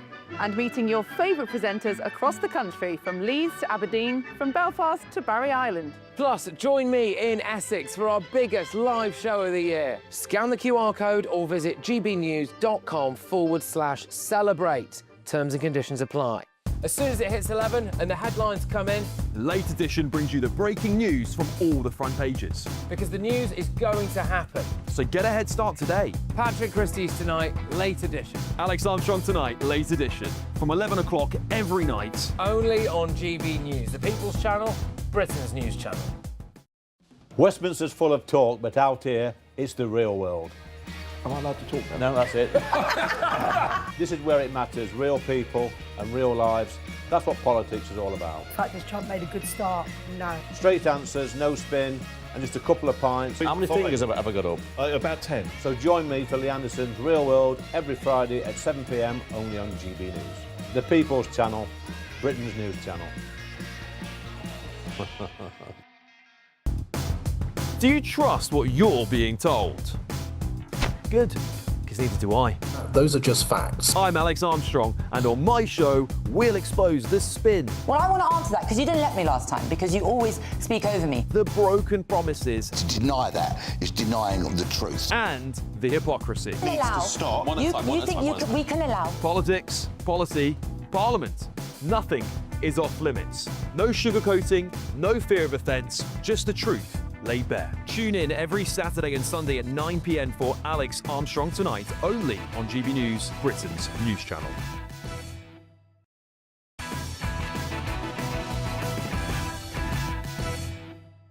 All right, thank you very, very much. Welcome back to Crowborough. I've had an absolute blast, I must say, talking to so many different wonderful people today. It's been really great. But one of the things that I was desperate to actually show you is inside this migrant barracks. Worth remembering how much money it's cost to refurbish this. They were able to find the money here, weren't they, to boot a load of cadets out and import a load of people who broke into Britain, basically. So we're going to show you exactly what some of these people get up to every day, and then off the back of this clip, we are going to talk to a wonderful young lad. He is a cadet himself, and he has been directly impacted by this policy. Here it is. Well, all of the land around the Crowborough migrant barracks is privately owned, which would normally limit access to being able to have a look at the actual base itself. However, we have met the individual who owns this land, and he's very kindly given us access to it. He says that his life and the life of his wife been made incredibly miserable by what's going on inside this particular camp. And if you look around in here, you get an interesting insight into what daily life is like for some of these men here. You've got them sitting around, some of them we've observed smoking away. You've got some washing lining up there, and what you'll see there is all of these individual accommodation huts. This used to be accommodation for cadets, for military cadets, for people, young people who expressed an interest in potentially joining the armed forces to train them, whether it was to go into the armed forces proper or to go into the reserves. And now, of course, as you can see, it has been taken over by a variety of different people from all over the world. And that appears to just be their life, really, sitting around in there, waiting the roughly 3 months they say it takes before they are moved on into a house of multiple occupancy. And I'm very pleased to be joined now by Barry, whose land this actually is. Thank you very much for giving us permission to be on your land. Would you mind just telling us, really, how this has affected you and your family? Well, this track and all the land around it is just been a very quiet area.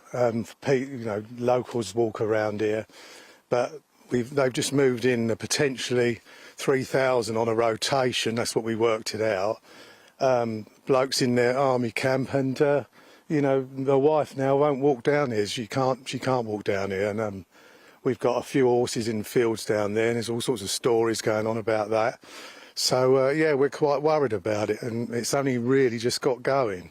I mean, do you have any sympathy for any of the people here, or how do you feel about their presence in your area? I don't have any sympathy with them, no, I don't, but if I was one of them, I would probably do the same thing, because they're here for the ride. I mean, that's all they're here for. I mean, if all this stuff about fleeing war-torn countries, where's their women and children? They just seem to be here for the ride. They go up to the local Lidl's and buy loads of booze and come back smashed. So yeah, no, I haven't got any sympathy, because where does it all end? I mean, do we have the old world here? It's, where does it end? And as we maybe take another little look through here, Barry, this is going to be one now of several of these camps around the country. We've already got Wethersfield. Now we're going to have places in Lincoln and News, Bicester, a couple of other locations as well. I mean, what would your message be to people who are exactly like you, frankly, who will own land alongside these sites in those areas? Well, all you can do is what Crobra's done, which seems to work to a point, is get up and make yourself felt. Because up to this point, they've been sending them off to Crawley. There's not really that many around in Crowborough. I think that's probably because of the marches and that. But Crowborough's not right wing. They're just concerned residents, basically. They've worked all their lives to buy some nice property around here, and they've just seen it all obliterated. Prices have halved, and we've got a house now we're trying to sell, and we've only had 2 people look at it, a 3-bedroom house that's would have gone a year ago like a hot cake, but it's just not moving because of all this nonsense that's going on. And just finally on this, when this was actually an army barracks, a cadet barracks, what was that like? Because some people might be like, oh, that must have been really noisy, or that must have been quite disruptive. It was noisy, but it was sort of summer camp noise, which was nice. We could hear them enjoying themselves. It wasn't intimidating or anything. And my son even used to come to the cadets here. I used to work in there back in the 70s, and it's always been pretty quiet, but there's always been activity going on there. It's always been in use. So there's always been activity going on there, and it's never been a problem. Are they talking about potentially reintroducing some cadets here, but in a different area? They did say that they was going to put them up the top there and fence them apart, but I think the local parents that said no, they're not sending their cadets here. That was genuinely an idea that was being floated, was to basically segregate a migrant camp and young army cadets. They spoke about it. So yeah, pass. So no, a hard no, I think. Yeah, a hard no. Yeah, fair enough. I mean, okay, look, and if we just take one last look in here at some of the accommodation that we've got here, I am always reminded when I look at these things of the number of homeless military veterans that we actually have in the country, and when we are told that there's nowhere to house them, and you think, well, there is, isn't there? It's places like this. Okay, well, to what is currently going on in that camp. Now, we're joined by James. James is a cadet, so thank you very much for, being willing to take that first step on the road to service for our country, James. Firstly, why do you want to be a cadet? I joined cadets off the back of a football injury, but cadets on a whole has actually broadened a social network for me and created more friendships and bonds while giving me opportunities that you wouldn't get in daily life. And actually, in the local community, I've heard complaints that there's not enough youth groups, and the camp and what's going on in the camp is actually potentially going to shut down these youth groups and the potential for activities and friendships to be formed rather than having kids just wandering around the town doing nothing and being antisocial. And what that means to me and to the cadet group that I'm with is we've moved on to, well, in October we heard the rumours and we had the meetings about the camp and what was happening, and then in December, out of nowhere, the MOD didn't even bother to do a risk assessment. They just booted us off the camp. That meant for the last 2 weeks of the year that we were running out of Uckfield, a cadet group in Uckfield. We were taking part alongside them in what could be said as inadequate facilities. After that, we got moved into a local secondary school, which, while it does have the facilities for us to use it, and the sort of adequate facilities, our staff have gone from having a fixed office to having to work out the back of their cars because the computer network at the school requires you to have a school log-on, and to have a school log-on you've got to be one of the students or staff at the school. And this has meant for our staff that admin issues are starting to form. It's meant that we've only gained one cadet in this entire 9-month period, where we'd normally gain 2 or 3. We're actually at risk of losing more because of transport issues, because of other issues. I mean, we've got one person whose parents won't even let them walk to the school, and they're less than 5 minutes away from school. And it's because of this? Yeah. And that just says to me how worried the community is about safety in general. And actually, from what I've seen in the community of these people that are on the camp and from what I've heard, there are a lot of wrongdoers on that camp, not following the rules that have been given to them on that camp.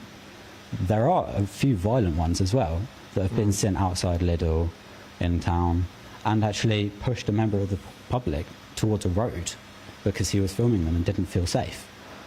That's not something I can stand for. It's a bit of a contrast, isn't it, from a load of young, incredibly articulate and well-mannered and clearly well brought up young men like yourself, James, and then sadly what we're seeing a lot of that. I would just like to say a big thank you to James, I think, for everything. Thank you very much, mate. I'll go back to you in the studio. Good to hear from James, very eloquent young man. Right, I'm joined in the studio by Tory peer Lord Bailey and ex-Labour advisor Matthew Larser. Lord Bailey, we are seeing our cadets being shifted about, so instead of having a place that they can work and potentially, you never know, our cadets could end up joining the army, an army that we need to start filling with people because we have a very small army and no one's joining. Instead, we're replacing them with migrants who have come, usually illegally, to this country to, well, live but mooch around the town. Look, one of my greatest pleasures in the world is that I'm an honorary colonel for the Royal Regiment of Fusiliers and cadets. I'm the cadet representative there. Look, this is broader than just the cadets. I'm biased. I think the loss of any cadet unit is devastating because what cadets offers to young people in this country is an opportunity to be mentored by some of the most committed professional people on the planet. So we should always facilitate and grow cadets. But the deeper thing is this use of military bases is putting our military under pressure, because what we have a certain amount of bases in the country and we're beginning to lose them. Now, some of them are going out of service anyway, but this is putting extra pressure on. And I mistakenly earlier on said that the base in Scotland, Cameron, was an RAF base. I believe it's at Army Barracks, actually. But the point is this, our Army estate, our defence estate is under extreme pressure, and this is a big one that's adding to it. And one big issue I want to talk about, Matthew talked about a Europe-wide response. Matthew's correct about it. That's a very useful thing to do. But actually, I'd go beyond Europe. I've always said Keir Starmer failed because you talked about smashing the gangs. You can only smash the gangs if you have a relationship with the countries that they originate from. But the other piece as well, the young man that Patrick interviewed, he talked about coming through Turkey. I bet you the Turkish government would do a better job if they were paid of stopping illegal migrants than the French are doing here, and that would have an impact. OK, possibly. Let's come back to these cadets, though, because, you know, to me, I'm OK with the military barracks. I'm just not OK with them roaming around. But I mean, what are your thoughts? Well, I think Sean's absolutely right. We have to make sure that no active military personnel are moved out to make way for asylum seekers. Obviously, if we are now going to expand our armed forces, we might have to bring some previously unused facilities back into play. But I think, you know, we need to make sure these are only disused facilities that are used. I mean, I think Sean's absolutely right. I think we need to you know, look at the countries across the world where people come through, like Turkey, like Tunisia. The EU's tried to do set up a processing centres in Tunisia so that people never actually enter Europe at all. And if those who are found to have genuine asylum cases and not just, you know, fancy coming to do a bit of MMA, are found. Sorry, I'm still in shock by that chap. He's very nice, but I am still in shock.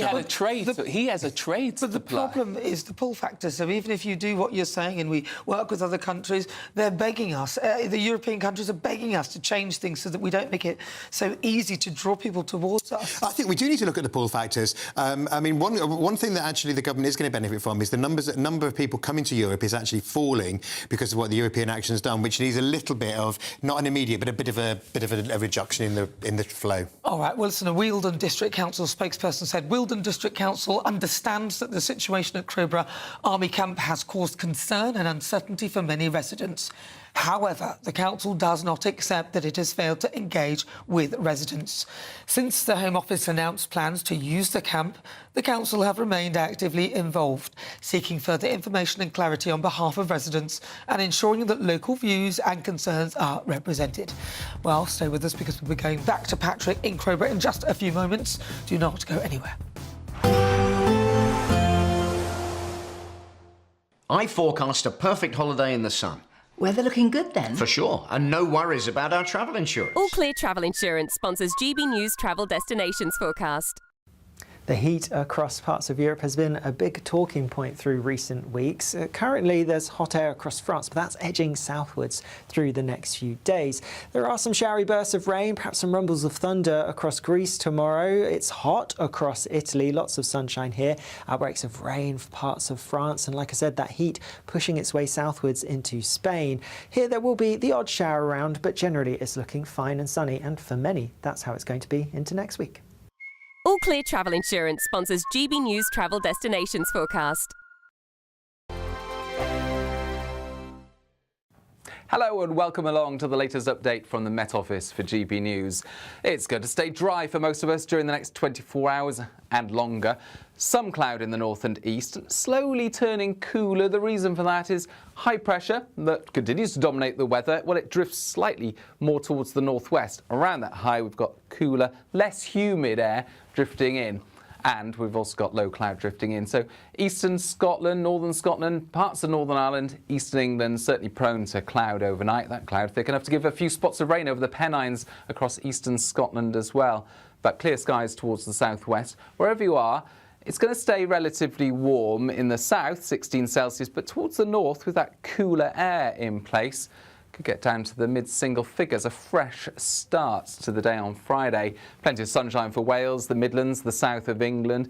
This low cloud across the north and east of England, as well as southern Scotland, tending to lift and break through the morning, but it could give a few light showers. Say, for example, East Lothian, the borders region of Scotland, northern Scotland also, Caithness, Sutherland, seeing a few light showers.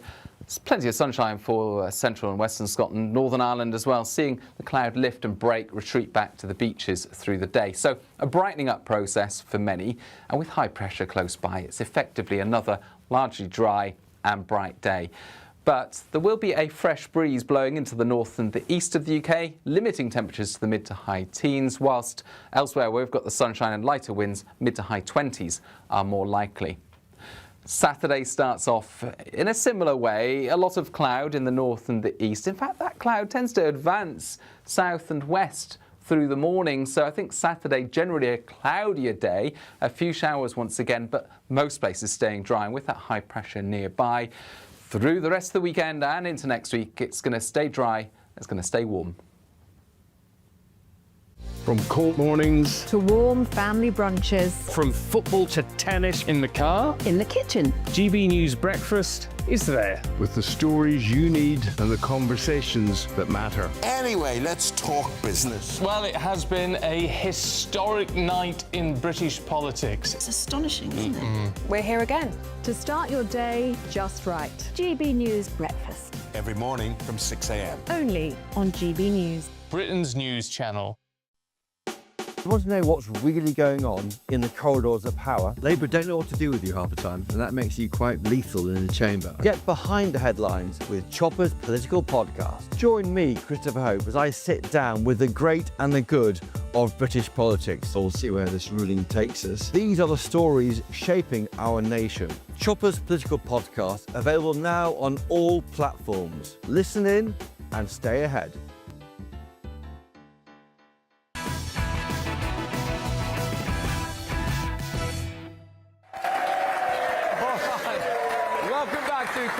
Thank you very much, everyone, for being here. Now, look, it's not just about Crowborough, of course. This is the big point.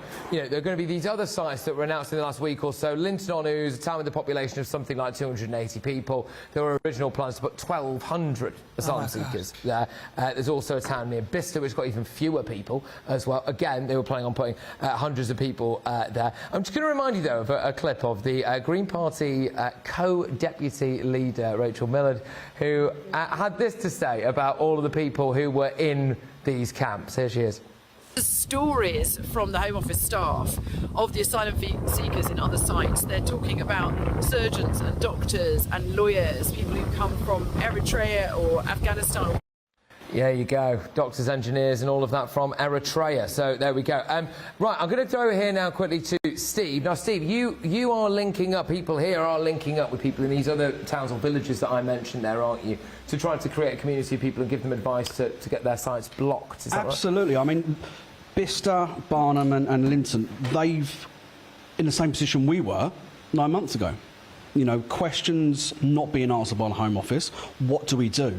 So we decided to reach out to them and say, look, Crowborough's done this. It can be fought. You can say no, and you can stand up. So we've reached out to them and said, look, Crowborough's been really successful with the patrols, with the protests, with the Shield. Learn from us, learn from our mistakes. And they've been really welcoming. So two of them are coming down on Monday. So, oh, really? Yeah, coming down to us, see Crowborough. So that'd be a good day. Well, that is fascinating. I mean, there is a weird thing about this that, in a way, it does bring some people together, doesn't it? I mean, I'm sure you all wish it wasn't happening, but like, there is a slight consequence of it. It does bring people together from not just from your own community, but from other villages as well. Ben, I'm going to bring you in here now because one of the things that stands out to me is that, like, you know, I used to sit in local town planning meetings when I was a local reporter, and you're banging your head off a desk after you're in your fourth hour of listening to why Dorothy can't have double glazing, right? Yeah. But they find it incredibly easy to change the use of an entire military barracks to accommodate hundreds, in some cases more than 1,000 young men. But you yourself have had a planning permission issue, I understand. Yeah, we have. Myself and my wife, we were meant to be moving. The house sale fell through a few days before exchange. Look, we got over that. The bit that hurt was meant to be buying my grandparents' home. My grandfather was the third highest scoring pilot of the Black Britain, so he fought for this country. And, you know, it was his dreams for us to keep the home and the family. That's been sold off. So the cherry on the cake is that we're stuck where we are. That's fine. We just have to, you know, put up with it. Lots of people in that position. So we put in planning for a simple wooden fence around the perimeter of our property. Just for security? Just for security. to. I've got a young family, you know, and we've got a hedge and it's see-through, it's in places, you know, and we're quite close to the camp, and it's the pathway, our garden backs onto the pathway from the camp up to the town. So we can see migrants walking up all times of the day. You can hear them, you can see them through the hedge. Just want to put a fence in. And we've been refused planning because it's not in keeping with the area. Well, that camp's not in keeping with the area. No. Yeah, I mean, it's absolutely bonkers, isn't it, all of this? Look, Charles, thank you very, very much. I really appreciate you taking the time to talk to us and everything that you're doing. Now, I'm going to go back to you there, see what you and your wonderful panel make of what you just heard there. All right, thanks, Patrick. Well, joining me, Tory peer Lord Bailey and ex-Labour advisor Matthew Larser. Matthew Larser, what are your thoughts on what you heard? Yeah, I mean, I think overall, I can understand how difficult it is for a community like Crowborough. This is an incredibly intractable problem. Clearly, nobody wants something like this stuck in their neighbourhood. But on the other hand, we've heard from up and down the country that we want the hotels closed. So I think using former military bases means we are able to close more and more of the hotels. So the government's saying they're going to get rid of them all. Let's hope that we need fewer places overall, because we see a step change in A, how quickly people are processed, and B, crucially, overall fewer people fewer people being put into the hands of people traffickers. And I hope with the new government that they'll work with Europe to find a solution which sees few people ever getting here. With the new government. Well, as in the same government is a new leader. But I mean, it would be a very refreshed government in 24 hours. Change. Well, I think there'll be more than. I mean, I think he's going to change quite a lot of the ministers as well. All right, Sean Bailey. It'd be interesting to see what Burnham does about the situation we're in. Let's hope he's a clean broom. But just to build on Matthew's theme, there's two ends to this. There is definitely we want to stop the boats, but we now need to do the people who are already here. And I go back to my theme: unless we develop an appetite to send people home, then nothing will change. And with again, the government moving people from hotels to barracks is only tenable if it actually costs less. Let's see where that cost is going. If it's being driven down, they at least have a leg to stand on that it's being driven down. Let's see where we are. Well, that gentleman said that he's going to be there for 3 months and moving on to an HMO. All right. Coming up, we'll be going back live to Patrick Christys in just a few moments' time. Do not go anywhere.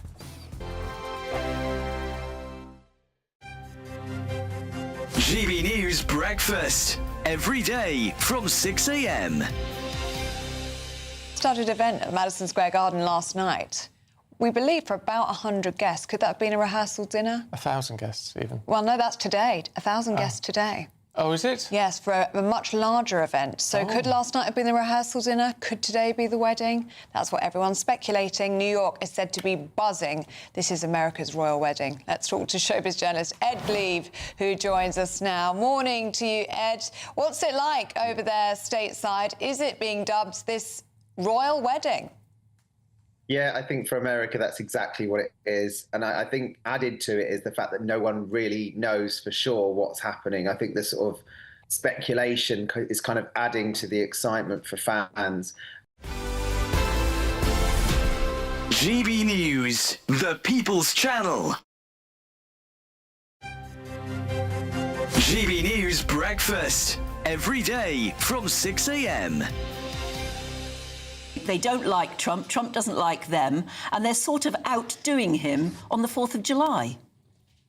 I don't know whether that would have come into their thinking, but I mean, it certainly does, or the evidence is there to suggest so. She has been a vocal Trump critic, and a lot of the people that attended on the guest list aren't exactly, you know, the biggest Trump fans. I'll read out a few names for you now. We've got Bradley Cooper, Greg James, Zoe Kravitz, Ed Sheeran, Ellie Goulding, Hugh Grant, Graham Norton, Ethan Hawke, Jason Sudeikis, Jimmy Fallon, who we know isn't a very big Trump fan, Jessica Chastain, Dakota Johnson, Camila Cabello.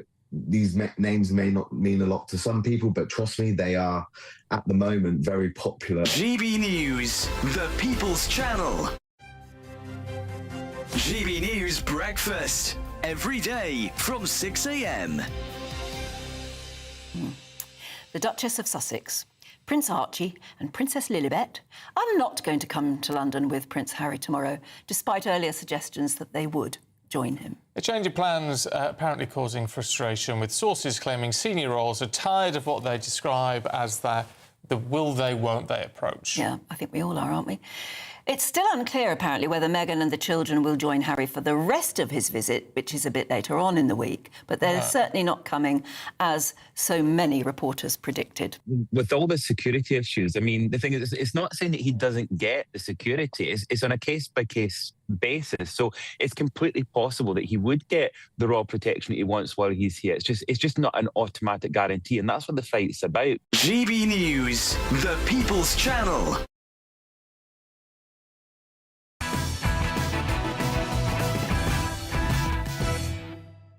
Welcome back to Patrick Christys. Tonight, I'm Nana Urquhart. I'm joined in the studio by Tory peer Lord Bailey and ex-Labour advisor Matthew Larser. Patrick Christys is in Crowborough live. Now, I've got to ask you, Matthew Larser, having seen what you've seen, should this government hang its head in shame because of the situation we're in? And please do not blame the previous government. OK, I won't blame the previous government. Absolutely. Them. OK, I promise I won't do that. No, I don't think the government should hang its head in shame. Clearly, there is an awful lot more to do. I think it's making the right moves on it. Shabana Mahmood's got a plan to limit the number of people who will be staying who came through legal route. But clearly, the situation is not where it needs to be. But I think there is slow progress there. The hotels are closing. People said no to hotels. Why don't people go into army camps? Clearly, that's difficult for communities. We need to have as few as possible. But I think the government is moving in the right direction. All right, Sean Bailey, your final closing thoughts on this? I think all of Europe has failed, and we've taken too long to respond to the issue in a large sense. We seem to be incapable of looking at our human rights laws without having them used against us. Now, Europe has seemed to have taken a step ahead of Britain in dealing with it because of the new rules they've voted in, which very ironically were the same sort of rules that Rishi and the Tories are trying to bring at the time. We, as a nation, in fact, I feel there's a naivety across the political class. It'd be easy for me to blame this government. I think it's broader than that. It's a naivety across the whole political class about dealing with immigration in a modern sense. And until we pick that up, we're going to be in a very poor situation. Things like housing, things like justice are under massive, massive pressure, and many in politics will not admit that immigration is a part of that. Well, it seems that nobody really wants to deal with the situation properly and come up with solutions that will actually stop it. So, for example, the pull factors, there's very little mention of that anymore, Matthew. Well, I mean, I think we need to reduce the pull factors. We can't do anything about the fact that we speak English, which is effectively the world's language, and people have more, people who are arriving from around the world often speak English and they don't speak French or German or Dutch.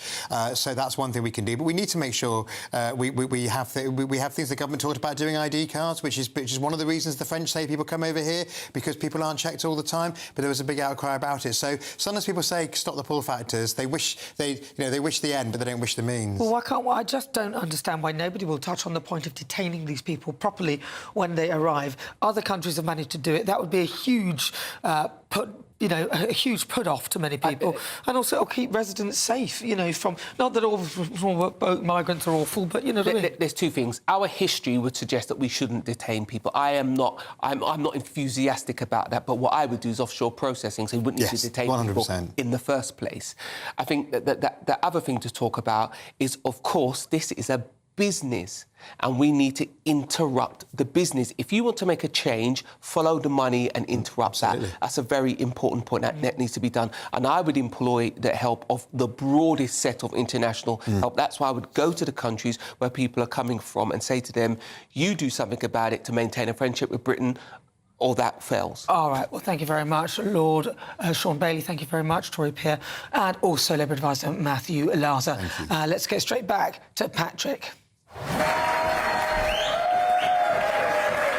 right, thank you very, very much. Thank you very, very much, everybody. It's been absolutely wonderful to meet so many of you today. Thank you for welcoming me into Crowborough. It is an absolutely beautiful place. Of course, it was the home of the largest cadet base in the South East, but it's much more than that as well. It's a fabulously, quintessentially English place.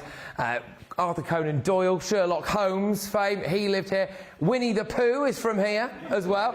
Winston Churchill used to come and stay here. I saw the house that Margaret Thatcher occasionally used to come and stay in as well. It is an amazing, amazing, amazing part of the world, and it is definitely worth fighting for. And I hope that people all around the country have an opportunity to look at what they've seen in Crowborough and seen the spirit here and wonder whether or not they might have it in them in their own areas as well to put up the same kind of resistance for things that they might not agree with. But there is, of course, a chant that I believe is famous here in Crowborough, and we're going to finish the show with the people that we started with, Gaz and Marmaduke. What is this chant? I think everyone knows it, dude. Crowborough says!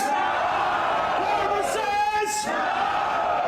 Well, there you go. The message is definitely loud and very loud and clear here from the people of Crowborough. Thanks again to everybody who's been watching and listening. This is going to be a monthly roadshow that we do here at GB News. We've been to Merthyr Tydfil in Wales. We've been to Durham as well. We've been here to Crowborough. If you want us to come to your place and your area and give you the kind of representation that you feel is lacking elsewhere, then all you've got to do is get in touch with us and we will turn up and try to show your community in the best possible light. I know that Nana's going to be carrying on for you for the next hour with all of tomorrow's newspaper front pages, and there's a huge amount of news flying around as well. I just checked my phone earlier and I found a report on Politics UK that apparently Wes Streeting was seen crying in a lift near Andy Burnham's office. So goodness only knows what's going on there. Thank you very much, everybody. Take care.